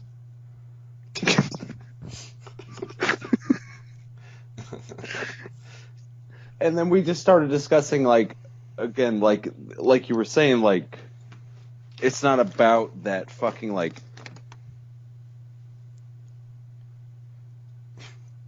power. No, or whatever. It's the thematic, like, there's something going on. There's something going on between the characters. That is the point of that sequence. Well, it's like, to me, like an action sequence. I mean, an action sequence. I actually, as I become closer and closer to an old man, I actually find action boring now. Like action sequences, I find them dull. I don't know if you're like that. I know you've never been like big into action, I guess. I'm not a huge action person. Yeah, but it's sort of like I kind of like the one like central action sequence in this just because of how like certainly violent it was, and I was sort of like going like, whoa, what the fuck is happening? But yeah, you go back and watch like Revenge of the Sith, and you watch that Obi-Wan Anakin fight, and it goes on for like 25 fucking minutes. I'm just kind of sitting there going like, can this movie just be over? Like, yeah, he's gonna cut him in half, and then that's gonna be the end of it. And like, I want a little bit more of something. I think of it kind of like, you listen to like a musical, like the characters like express themselves through like a song, or you don't just have them sing a song for no fucking reason. Singing a song because they're like have an emotion or like establishing a plot point or whatever. I feel like that's like how action is. It's like an expression of character development through an action sequence. And that's sort of how the Return of the Jedi one plays, is that there's something there.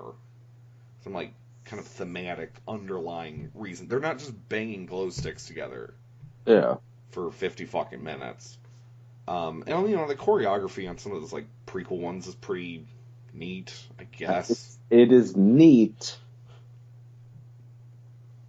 It's neat. But there's nothing going on there. It's sort of dull. And why are we talking about this? We're gonna relay this back to what was I talking about before? We're gonna relay this back to the movie somehow. I felt like I was, but who fucking... I felt like I was. Okay, look. Here's what I'm saying. What the fuck were we talking about before?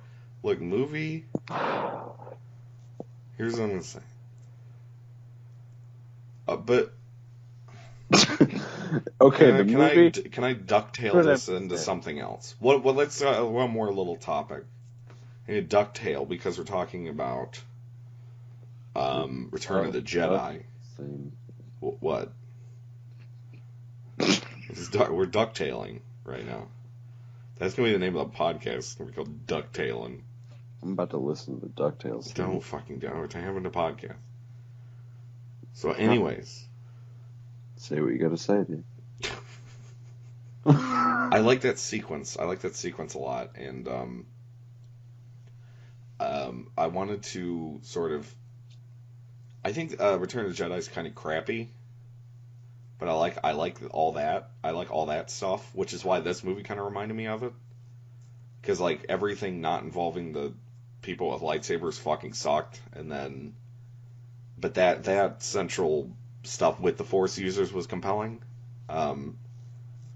But I liked Luke in this movie a lot.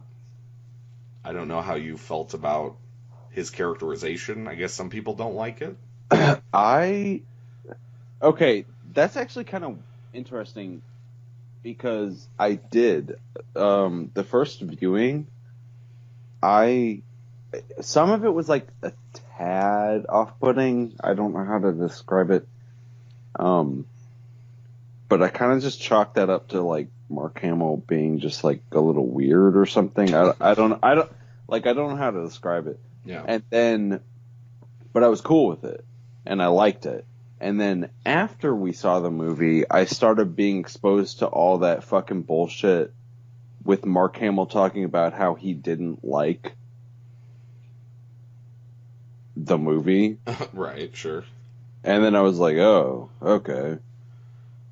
And then I had this like whole arc, and then this guy named Warren, and he was just talking about how like he was telling me about all that shit, and like showing me shit about like Mark Hamill like just trash talking this fucking movie.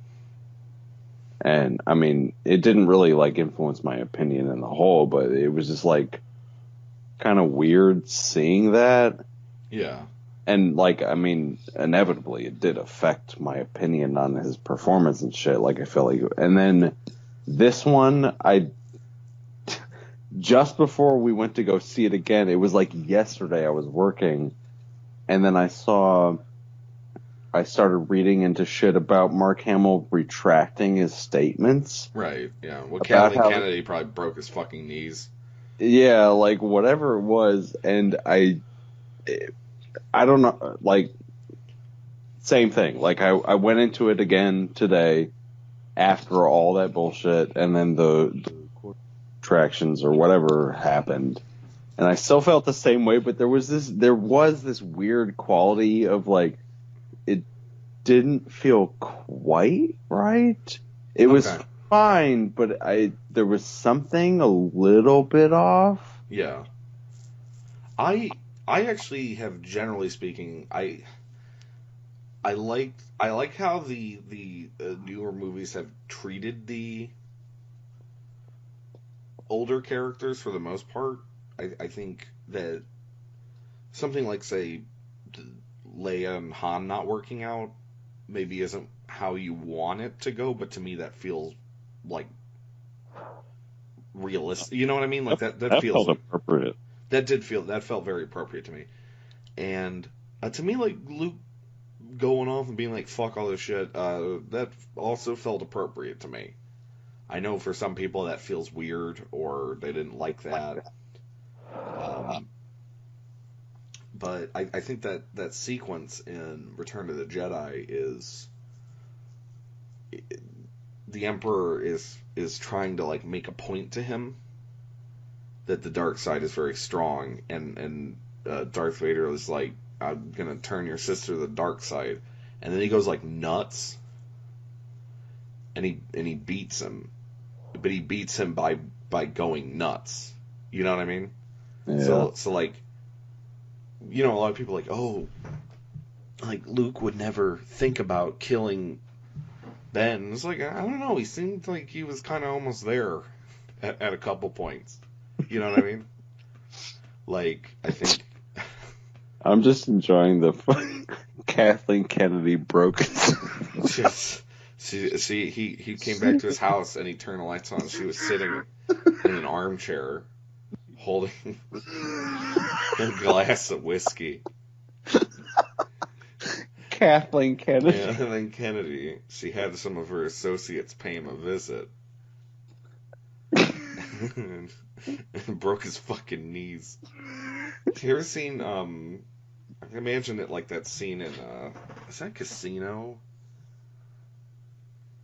What is that movie with Leo and, Matt Damon? Where Leo's like a rat in the mob?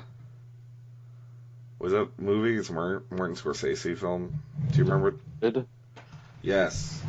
Yeah, that scene where like at like a table, and whoever, I think it's Jack Nicholson, is the mob boss, and like they start hitting Leo's hand with like a meat hammer. Oh, yeah. That's like that. I think that's what happened. So it's Kathleen Kennedy, and they tell Mark Hamill like a dark room. Poor Mark. With like one table and one light over the table, and they broke his hand with a hammer. She's like, you better go fucking post on Twitter. You didn't mean any of that shit. They'll kill your fucking family. I feel bad for Mark. Poor Mark Hamill. He's a national treasure. You don't do that to It's funny because his, like... He's like, no, it's a great movie. Like, no, it isn't. You like, seriously, his retraction tweets are, like, they're, like, really bizarre to read. Like, I just want to state that, like, seriously, he was, like, saying that he regretted. He said, "Yeah, I'm sure he's real sorry." Well, he was like, I said things filming that I regret became public, and that.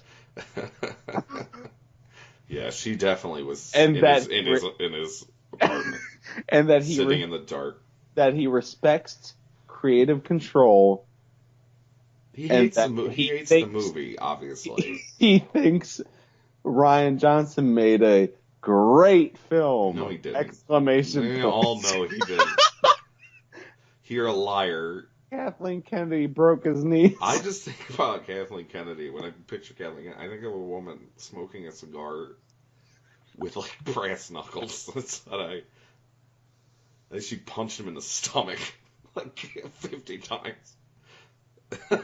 Jesus Christ, dude. Then, Mark Hamill got the shit beaten up. Mark Hamill getting like chased around in a car, like he's walking at night, and then the car is following him, you know, and then it pulls up, and the window rolls down, and Kathleen Kennedy's sitting in the back of a limo, smoking a cigar, you know. He's like, "We've been saying fucking shit about my movie." Yeah, that's fucking terrifying. Yeah, it's pretty scary. But like, no, Mark Hamill hates the film. I think that's pretty clear. Before he got his fucking legs broken. Well, now he loves it. Now that he's been threatened. Why can't Mark Hamill Mark Hamill just think the movie sucks? Why does he got to go and somebody fucking threatened him? The dude was already in like a car wreck. Like now he's getting his fucking legs broken by Kathleen. Poor guy. It's like you're gonna find yourself in another fucking car wreck. Can he just like catch a break, please? Yeah, Kathleen. Chased him around in a limo and like pinned him using a car, pinned him up against the wall, broke his fucking legs again. Poor Mark Hamill. Dude, I loved that fucking bit from RLM where they were like, "Yeah, isn't it convenient that fucking the only character who lives is Carrie Fisher?" Could they have not edited around that and not done that? Wasn't that depressing? Please, Jesus. Dude, okay. That's something else that pisses me off because she is either going to die in between films off screen or is going to be killed on screen in the next movie in some horrible CGI bullshit, and either one of them is awful and is a mistake. Well, it's like you're sitting there and going like, what are they doing? Why aren't they doing something? Like, you could have edited around, right? You could have had Leia do the Laura Dern thing where she like drives the ship with hyperspace. That would have been a badass end to that character. That would have been fucking beautiful. That would have been amazing. And like, you know, I was kind of talking about before where I was like, I hope they don't kill her off.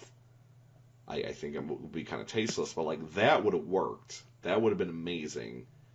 Or I don't know, just like you don't have to kill her.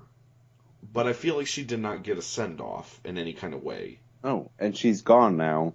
So now we're not going to have it. Paul Walker and fucking Fast and Furious Part whatever, they didn't kill him, but they gave him a send-off.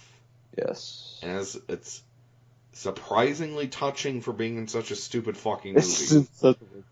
This movie, it's so poignant. I feel like it puts a very nice like wrap on that character, and you feel like you can move on and it's fine. And it's a touching tribute to the actor himself. It's Carrie Fisher. It was very well done. It's fucking Princess Leia. It would have been so good if they had done that, and it wouldn't have even been hard. I know, like. Because presumably, like, Carrie Fisher was still around at that point and they weren't done with filming, but, like, it would have been so simple, I feel like, to just, like, just do some, like, because you know how, like, Laura Dern, like, she gets all set up in the seat or something. I feel like you could have done around that. Well, I don't understand. Okay, so just to reiterate, she gets blown out into space. I don't even want to fucking talk about that. Yeah, I know you don't, because you just want to talk about the stuff you like, but we have to cover all this. She gets blown out into space. And it's bullshit. She flies back through space. Yeah, like Superman, like just fucking flying through fucking space. I didn't know you could do that, but apparently you can. So she doesn't even have the Force, does she? I mean, I guess kind of, because she's like Darth Vader's daughter, but like they never really established she'd been trained in it or anything, but she just flies back through space. And she's Carrie Fisher. And she's Carrie Fisher. And so she can do that. Right. She took some coke.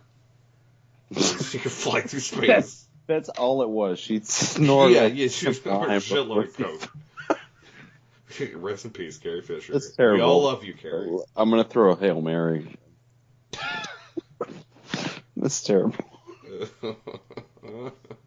No, we all love Carrie Fisher, and but she did a lot of coke. And we all love Carrie. So, we do. Yeah, she did some coke. So then she just takes a nap for like 80 minutes.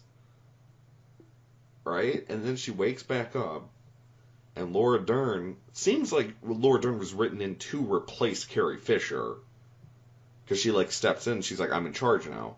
And then she's in charge for like 30 minutes. And then Oscar Isaac is like, okay, Oscar Isaac's like, what's the plan? And she's like, I'm not telling you. For some reason. Apparent reason, yeah. And then that sets off the entire B subplot. And she actually had a plan. Right. He thinks she doesn't. So really this is all like a 80s sitcom misunderstanding. So the entire B plot on the casino didn't have to happen because she already... Nope. And as a matter of fact, because they went on the ship and got betrayed, they knew that they were doing that plan and then killed like half the rebellion. So if Laura Dern's dumbass had just fucking told fucking Oscar Isaac what they were going to do, which I think is pretty reasonable to like tell everyone what the fucking plan is. Especially considering he's a respected, like, I don't know if he's high ranking, but like he's a respected pilot in the least. I think they were trying to establish, I think he's like second in command of the... Or something. He's a captain, or I don't know. Whatever. And he was a captain, or commander? He was a commander, and then he went to captain. Okay. Well, regardless, I don't know, but regardless, and then note that fucking moment when they are beginning to board the transport ships while he's still unconscious from Leia's fucking stun. Right. Laura Dern goes, "He's a troublemaker. I like him." Like, they both respect him. But he just tried to lead a mutiny. What is happening? And if she had just said to him, like pulled him to the side. It doesn't even have to be in public. Sure. But just pulled him to the side and be like, look, like, there's a base. It can't be like public information just for the risk of it getting out and getting to the Empire or whatever. I guess. Is that look, the idea? I trust you. I like you. I trust you because whatever. I mean, he's definitely not a rebel spy or like an Empire spy. Exactly. So, like, this is what we're doing. But hush, hush. And then he could have relayed to that information. And then literally all, like, most of that bullshit wouldn't have happened. Right. So it's like the entire half of the movie is based on, like, characters just not communicating with each other. And I hate that. To be fair, does happen in real life. I guess. But, like, it's frustrating in a movie, though, because it's like when you watch, like, I watched that Captain America Civil War. Have you seen this? I have not. You haven't seen anything. I don't watch movies. Movies are bullshit. You may not watch this, like, fucking stupid shit. You have to watch this, like, rom-coms. Dude, I can't even remember the last movie I watched before this. But do you not watch movies anymore? I really don't. Why did I bring you on to talk with me about movies then? You I need to mean, watch movies again. I'll start because I do need to, because all I do is drink and it's bullshit. It's so depressing. All I do is drink. You just drink and you sit there. I just drink and watch, like, fucking America's Got Talent compilations. Oh my god, dude. You should probably kill yourself. That's so sad. That's the saddest thing I've ever heard in my entire life. I sit outside, smoke, drink, and watch America's Got Talent. Oh my god. Compilations. Look, okay, but here's what I'm saying. It's like, all these characters are fighting, and it's like, if they would just sit and talk to each other, they wouldn't need to punch. But you came to the movie, and the characters need to punch each other, so instead of talking, they just punch each other in the face, and it's, like, frustrating and stupid. Yeah. You know what I mean? It's like that, where you're just like, well, that's convenient. You couldn't have thought of any other better thing to give all these characters to do than nothing? Why am I watching this? I think the movie would have benefited a lot if it was told almost exclusively from Rey's perspective. And then we return back when she comes back and see what's been going on. I think it would have been better, basically, if they'd written almost every other character out of the movie. Because that entire B subplot is bullshit. And the movie was 2.5 hours. You know? It's like you didn't even need to fill that time. It's just, like, long for no reason. And it all goes nowhere. You wasted 2.5 hours of my fucking life. I can't get that time back. Thanks. Yep. Star Wars. Okay, before I went off on that rant, I was talking about, Leia, right? So there's like eight different times when you're like, this would be a tasteful way to send her character off, and then they don't. And then they kill Luke, because Luke, like, pretends to be a ghost, right? Or something. Yes. And then he has, like, a heart attack and dies. I mean, yeah, I guess. There's a shot, they cut to a shot, and it looks like Luke's taking a shit. And then he turned into a ghost. I don't think that's the point, but... No, okay, whatever. I mean, I guess, yeah, he probably just... He had a heart attack. Like, I remember, like, RLM was just saying he just used too much of the Force and just died. He used too many Force points. He used too many. And it... But it was satisfying, peaceful, and like purposeful. You know? No, I'm not really. I didn't think it was satisfying. I thought it was clunky and weird. I didn't really mind it, even on the second viewing. But No. I did enjoy RLM's fucking bit about like, well, why didn't he just go in person? I mean, I thought it would have been a little bit more impactful. They established that he had the X-Wing there, and then they were talking about, like, oh, there's deleted scenes if he couldn't get it started and shit.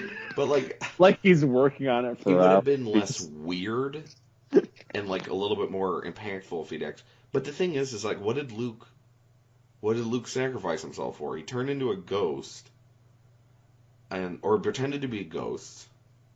Or I guess he, like, created a ghost that pretended to be him, more specifically. And then... I mean, it was just a projection. Well, sure. What's interesting is why... What was the purpose literally for Kylo Ren? For him to appear as that younger... The Chuck Kylo Norris? Yeah, like that Chuck Norris... I guess. Version of himself? Was that for Kylo Ren to confront that Luke? I like the part where Kylo Ren makes all the AT-ATs shoot at the Luke ghost for like 8 years, Yeah. And he just, like, shoot, like, 1,000,000,000 times, and then he just steps out, and, like, I'm like, okay, what? Yeah. And then, like, he just got shot, like, 800 times with AT-ATs, and then he's just fine, because he's a ghost. I was confused at that point. Yeah, I think most people were like, wait, what? But it would have been, like, less confusing and more impactful, I think, if he had just physically went. And, like, less confusing and weird. But, like, what did he sacrifice? He, like, died. He had a heart attack. And... No, ultimately, like, as of right now, he didn't fucking sacrifice... Like, that was no more impactful than if he had just gone in person. Yeah, so why'd they do it that way? I don't fucking know. Because, like, all he did was he bought everyone 15 seconds. Like 10 people who survived. Yeah, so that Rey could lift some rocks and 15 extras could escape. Like, plus Leia, who won't even be back for the next movie. So what's the fucking point? Die in between movies. My sister brought that up too. I think, or I had thought about it, but my sister brought it up, and I was like, "It makes you angry." It made me. Well, angry. no, it was like, where did all the people? Did they literally just kill everyone in the trenches and everyone? Because there were like minimum like 100 dudes in the trenches, and then there were on top of that probably like 50 plus pilots and shit in the base. No, they just left. And by the end of it, there's like 10 people. Laura Dern said on the ship there were 400 people. So the entire rebellion consists of 400 dudes. And then, like, half of them got blown up by the ship while they were trying to get down there. So 200. So there's 200 guys. And it's like, this is like, it's the Empire. What are you going to do with 400 guys? I'm just saying, like... They're all dead. Seriously, there were 10... die. Who cares? At the very end of the movie... It is what? Like 10, 12 people who... It's literally like a dozen dudes. Okay. That's like... The rebellion is like Oscar Isaac and 10 other people. Yeah. And like I said, I will bet you money Episode 9 will open on Princess Leia's funeral, and then I'm going to kill myself. This is what these movies make me... Like, these new Star Wars movies are like depressing to me.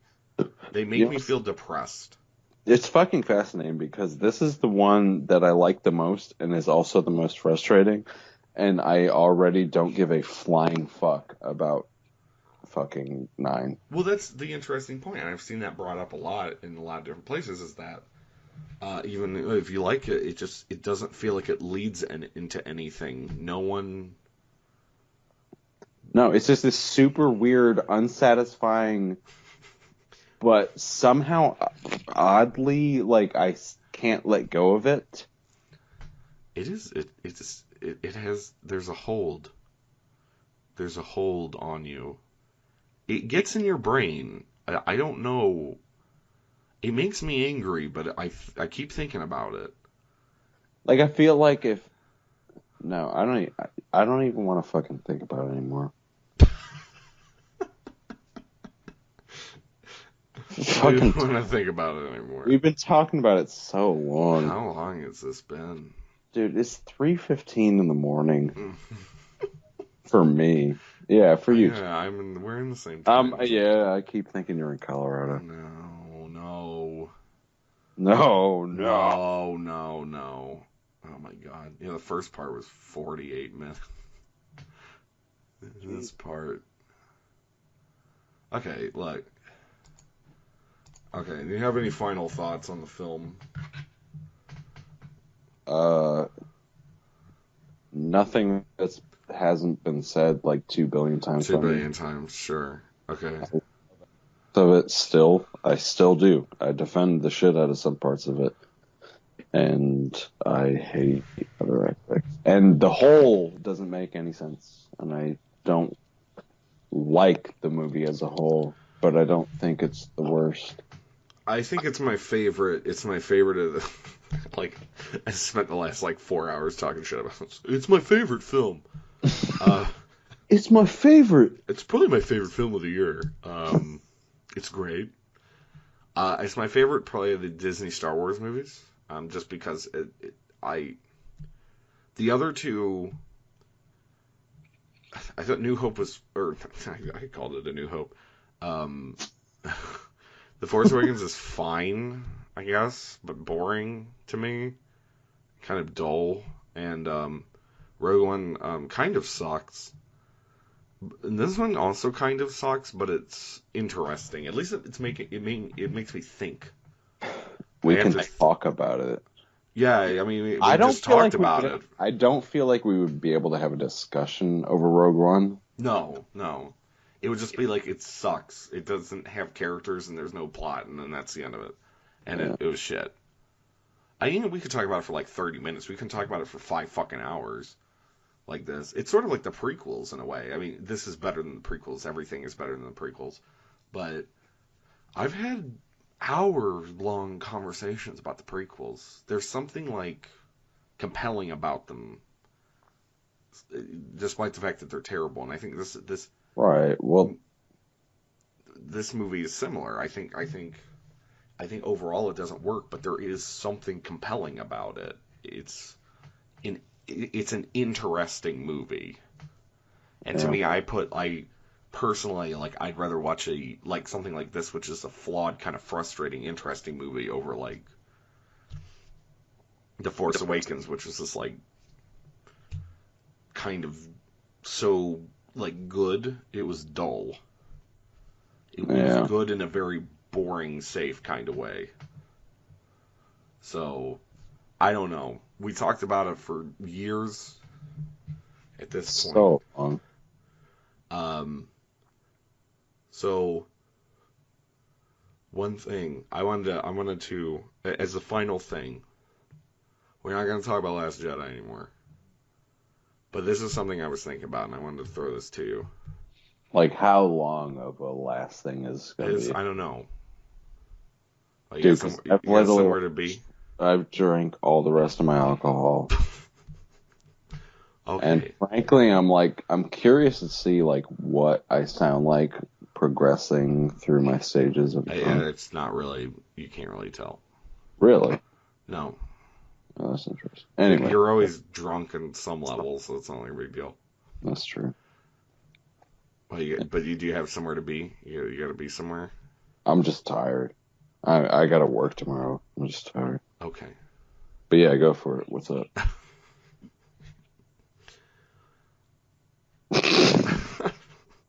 It'll just be a minute. This is just something I was thinking about. So, how bad is that Han Solo movie gonna bomb? Dude, it's gonna be so bad. Because okay, it's actually funny because you saw that shit about Disney themselves being super skeptical about it. Yeah, I posted that in the chat. Oh, did a couple days ago? Yeah. Well, I was thinking about it because we both watched The Last Jedi in theaters. There's no trailer for it. It comes out in 5 months at this point. Oh, I didn't even know that. It comes out in March. Not even a teaser. No. Oh shit. It comes out in May of next year. Yeah. So yeah, fucking 5 months. 5 months. Where's the teaser? We don't even have a poster. No, it's literally that goofy ass fucking dude, I remember the first time I saw that shit, it reminded me of that, the movie Fanboys?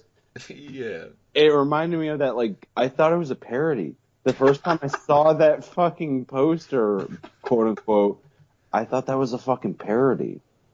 And then it was no, that's the fucking Han Solo movie. You're like, oh no. And I was like, oh my Jesus Christ. And then I heard that shit recently about Disney, themselves being the dude can't act. They're so worried about it. They had to fly in an acting coach to teach him how to act. And then they're genuinely terrified this movie's gonna fucking bomb. And then they started it with Phil Lord and Chris Miller. I think is his name Chris Miller? I know it's Phil Lord. I don't even fucking know. I know you don't know. I don't know why I'm asking you. Lord and Miller, who are I quite like. They did the 21 Jump Streets. Okay. So I was kind of interested actually because I was like, those guys. Donald Glover's gonna be in it as Lando, and I was like, oh, this is kind of cool. Maybe it's like a comedy. That'd be kind of interesting. And then they like filmed half the movie, and then they fired them and replaced them with Ron Howard. Oh yeah. And like okay. apparently he had to refilm like the entire movie, so it's like twice over. It's like double over the budget initially. So they had to film like 2 movies. And the main guy can't act. And it's 5 months away, and we haven't gotten anything about it. We don't even have an official poster. And I'm like, how bad is this going to be? I'm kind of looking forward to it. Now I am a little bit. Yeah. Okay. Are they going to try to like sneak it in? Like, are they just going to go like, here it is? Like, they're ashamed. They're not even going to try to. Like, they don't want people to go see it because it'll damage the brand. Like, is that what this is? If that's how it goes down, then I want to see it real bad. Oh, yeah, immediately. I'm going to go see it, like, day one. Maybe this is, like... it's going to be a disaster. It's, like, it's going to be worse than any of this. Because Rogue One's kind of crappy, but, like... I think that's going to, like, out and out suck ass. Straight up. And... Is this going to... have you heard some of these? I feel like this is unraveling already. They bought the Star Wars, and it's like a fucking dumpster fire already. Because you had this movie, which is like sort of an interesting mess, but they didn't even plan the trilogy out. And then you're gonna have this Han Solo movie. I mean, do you hear some of the other ideas they fucking have? You know, like, are you gonna do like a Jabba the Hutt movie? Like, what the fuck is that? I don't think that one's happening, but... I don't know of anything other than pretty much that happening. Yeah, I know... I thought I read that they had officially said that Obi-Wan movie. Like, what is that going to be about? Oh, fuck. Is it an Obi-Wan Kenobi movie?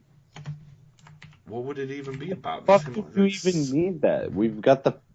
I mean, we've got the prequels. Are they going to make a Ewan McGregor? Dude, let's make a baby Obi-Wan Kenobi movie. Wait, do we go back further, or like... Even further. You can't do it in between, can you? What did he do? Is the whole movie going to be him sitting around in his shack in Tatooine? Unless they just totally decanonize the fucking prequels. Oh my god. Dude, that would be actually kind of fascinating. I mean, it'd be like clusterfuck. And I don't know why they don't. Nobody likes them. Too much. They're terrible. But like... I don't even know if I don't know if it's that I don't want them to, or if I just don't want to put in the energy to fucking get involved in that shit. What do you mean? Dude, okay, like, let's just say for hypothetical, Disney decided to decanonize entire, like, the 3 movies, the prequels. Uh-huh. And started to kind of fill those spaces in with new movies. Okay. Do you have the energy to, like, do the work? But that's okay. That's an interesting point, because I feel like Last Jedi is frustrating but interesting, and as I said, I'd rather watch an interesting movie than a dull, adequate one. But I feel tired already. That's what I'm saying. I don't want to, like, I kind of want to watch the Han Solo one just to see it, like, explode, but that's a morbid curiosity. But how many more of these fucking pieces of shit do I have to watch? Dude, even if they aren't pieces of shit, okay, like whatever. What's the most we can hope for? Okay, even let's say, honestly, at this point, even if we've got like a solid one, give me like a solid, like let's just say that 9 is solid, like just across the boards, nothing like fantastic or anything, but it's just like The Force Awakens. it's just well done and it's just well put together. It's a solid. What do you call it? Addition. What do you call it? Addition. Okay, so I'm already exhausted. Like I'm tired. I don't know. Tired. I just don't want to. Tired. I'm tired of Star Wars already. I don't want to watch anymore. Like, I'm an alcoholic, dude. My heart's weak. Period.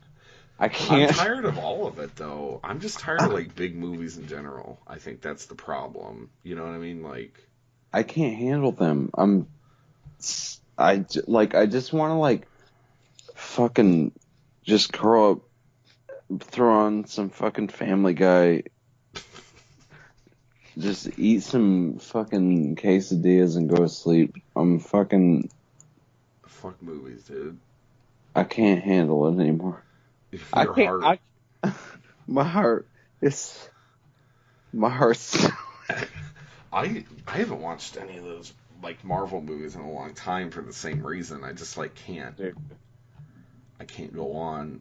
No, we went in and I saw that the trailer for the Avengers movie coming up. Oh God! And it was actually really a bizarre experience because I haven't watched any like fucking Marvel movies or anything in so long. Yeah. That I actually was like, oh shit, I forgot these fucking existed. Like I've managed to fucking like expel those from my mind. I actually pulled it off and then I was fucking exposed to that and it didn't bother me too much, but I was like, it was just really weird seeing it and I was like, oh fuck. Damn, those are still a fucking thing. Well, I think it was different. It was different at a certain point in time because you could just be like, to me, it's like Star Wars, and Star Wars remains 3 films. You watch the 3 films, and then it's done. And then you're like, well, that was enjoyable. And then you move on with your fucking life, and you go do something else, you know? And then they release the prequels. And then you go, okay, that was a nightmare, but that was 3 films, and now we're done. For real. And then that was for 10 years. That was it. And I just felt like there's Star Wars. That's it. I can go do other shit. I still love Star Wars, but that's it. But now with this Disney thing, it's like they're just gonna keep going forever. There's no end. Yep. I like endings. I like it when something feels finished. Yep.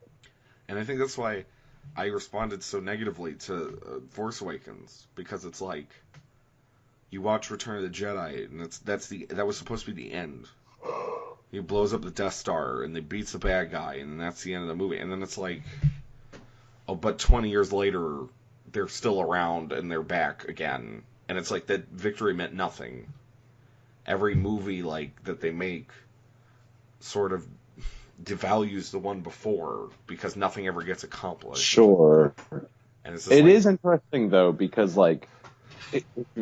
think about it, like the original Empire ends like that. The original Empire ends like totally unsatisfyingly, other than the fact that you have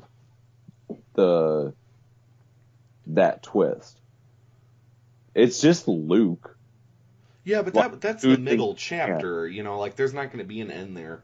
Right, it's I'm just saying, like, that was, like, for the people in that time, that was, like, a big fucking leave open kind of fucking situation. Yeah.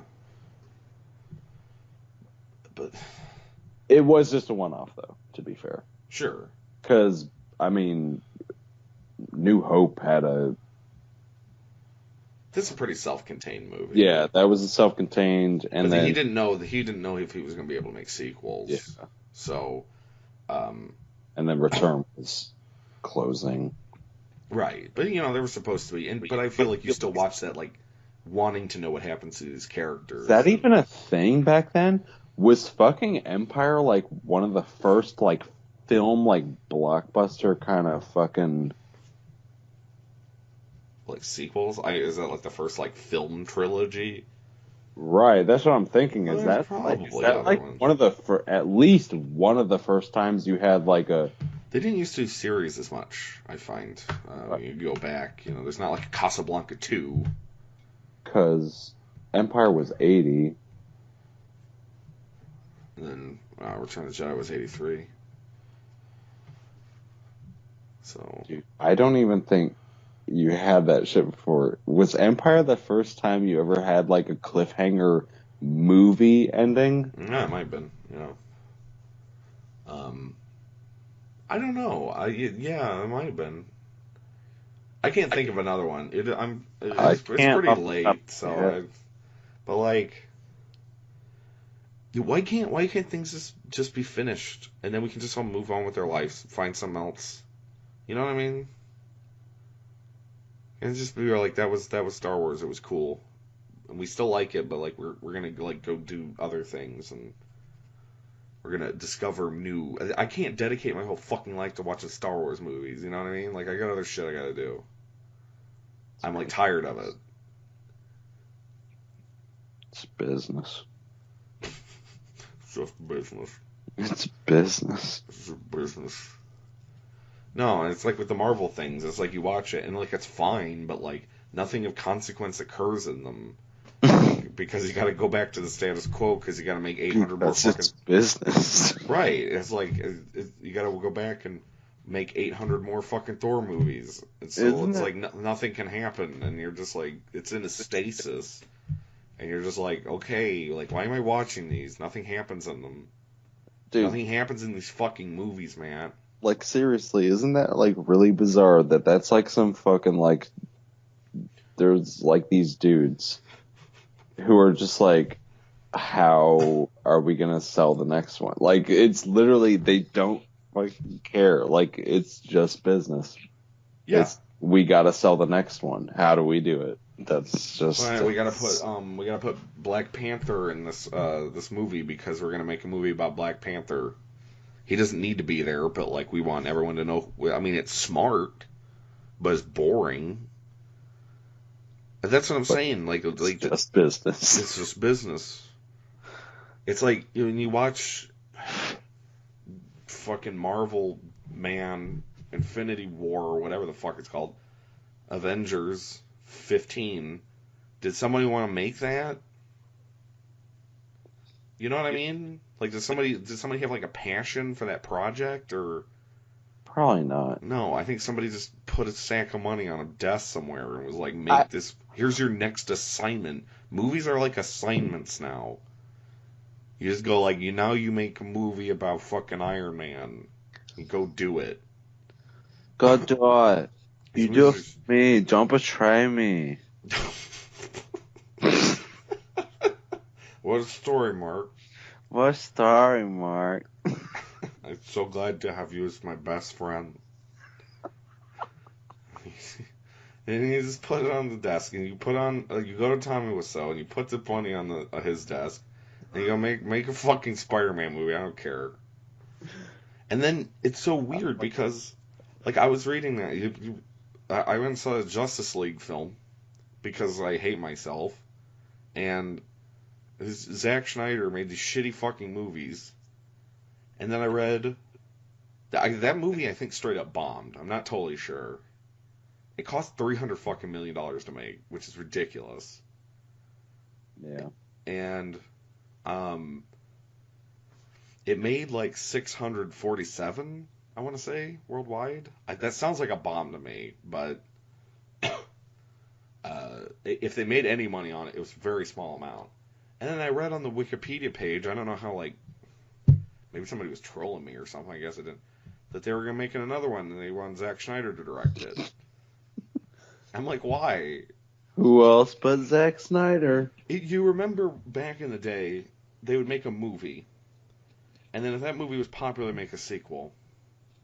And then, maybe people like that, and they make another sequel. And then at a certain point, people would get tired of them, and then they'd stop making them. They don't even do that anymore. It's like, you're going to watch this shit, asshole. Okay, like, so with Zack Snyder, sure, 300, like, people liked 300. Like, I guess, sure. There were people who liked 300. There were people. People existed. I think that movie's stupid, but... There were people who existed who liked 300. For jocks and frat guys, sure. I'm pretty... Like, it was popular enough. Sure, yeah, popular enough.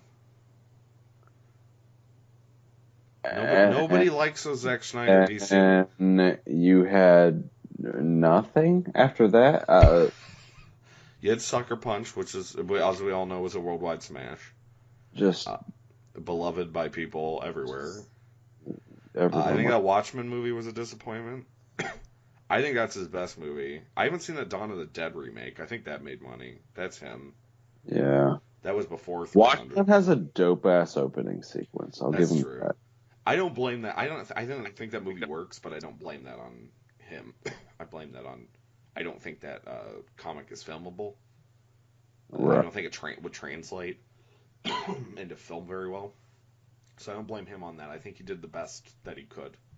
And that's pretty much his only... that's it. He did his best one time, and that's as much as I give him. He tried once.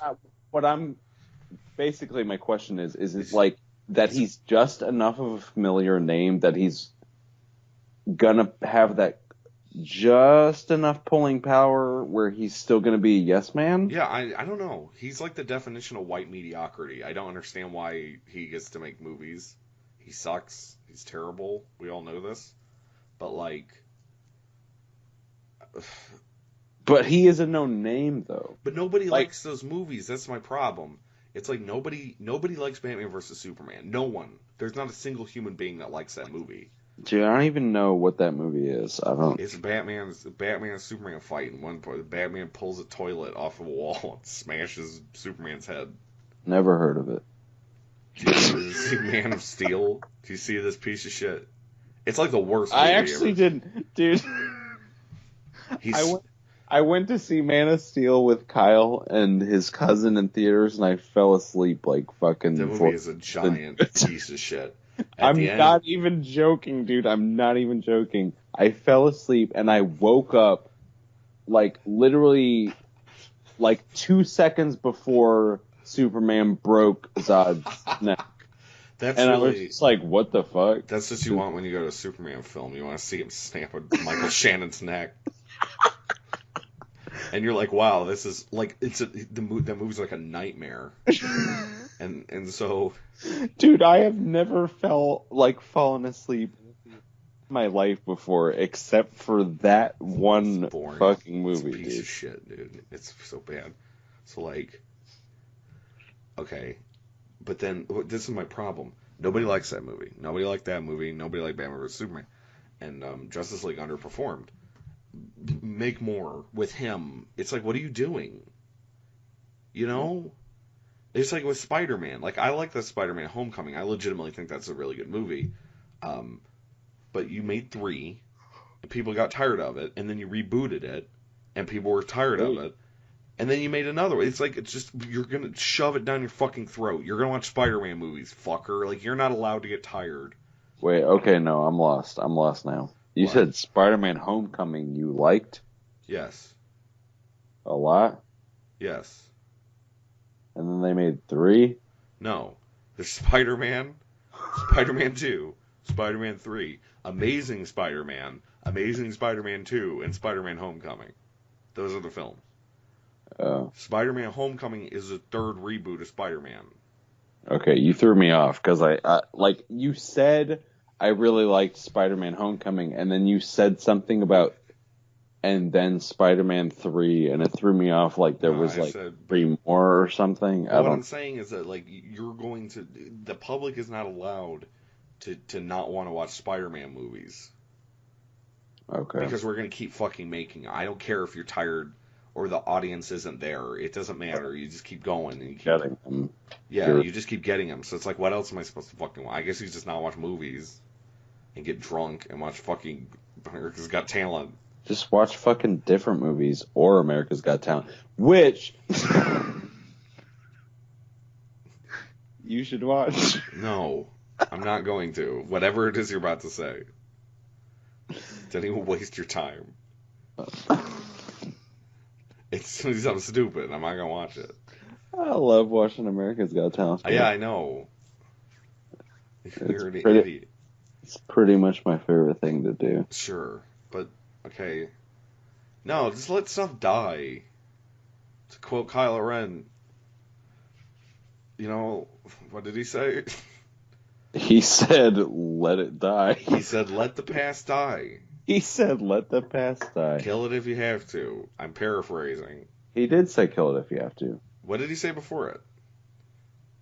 No, I'm pretty sure that's exactly Is what he that the said. exact quote? I think he says, let the past die. Kill it if you have to. I think he does say something in between it, though. But he definitely says, let the He past says kill die. it if you have to. And That's the only part of the line I he remember. does say kill it if you have to.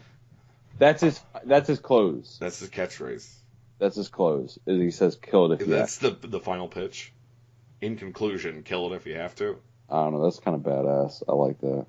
Yeah, I know, because you want to fuck Adam Driver. Dude, I want to fuck Adam Driver so bad. Yeah, I know you do. You probably like that scene where she Skype called him and he didn't have a shirt on. That weird ass fucking That was like some weird. that past the belly button pants. Why is pull. his pants so high?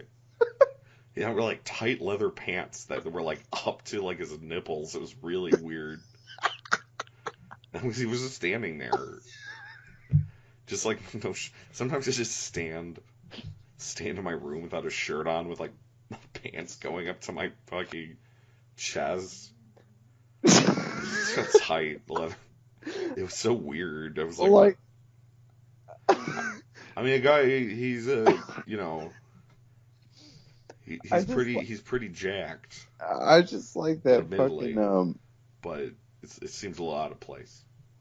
like that whole like 50s or 40s fucking the slacks pulled up real high. Have we ever seen a shirtless man in Star Wars before?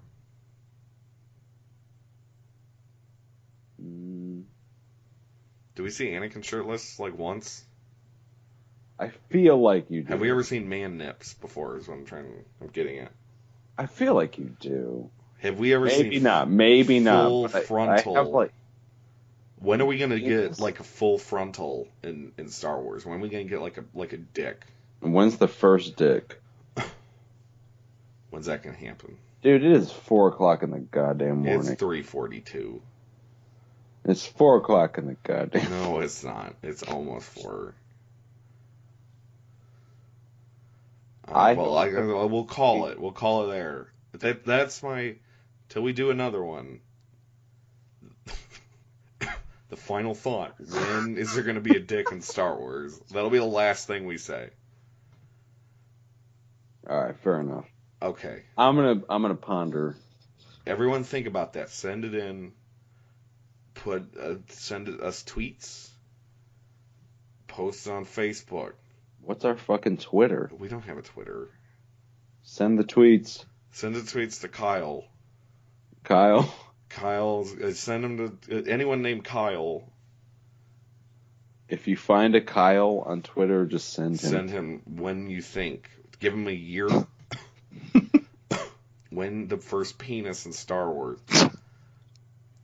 Type it, like Star Wars penis, and then like a number. 2021. Yeah. You can get specific if you want, but yeah, you can do like a year. So just Star Wars penis 2030. And we'll tally it up and we'll look at it on the next show. So, yeah, I don't know. Do we say goodbye? Yes. Yeah, we say goodbye. All right. Well, get out. The fucking podcast is over. No, we're friendly. Okay. You do it.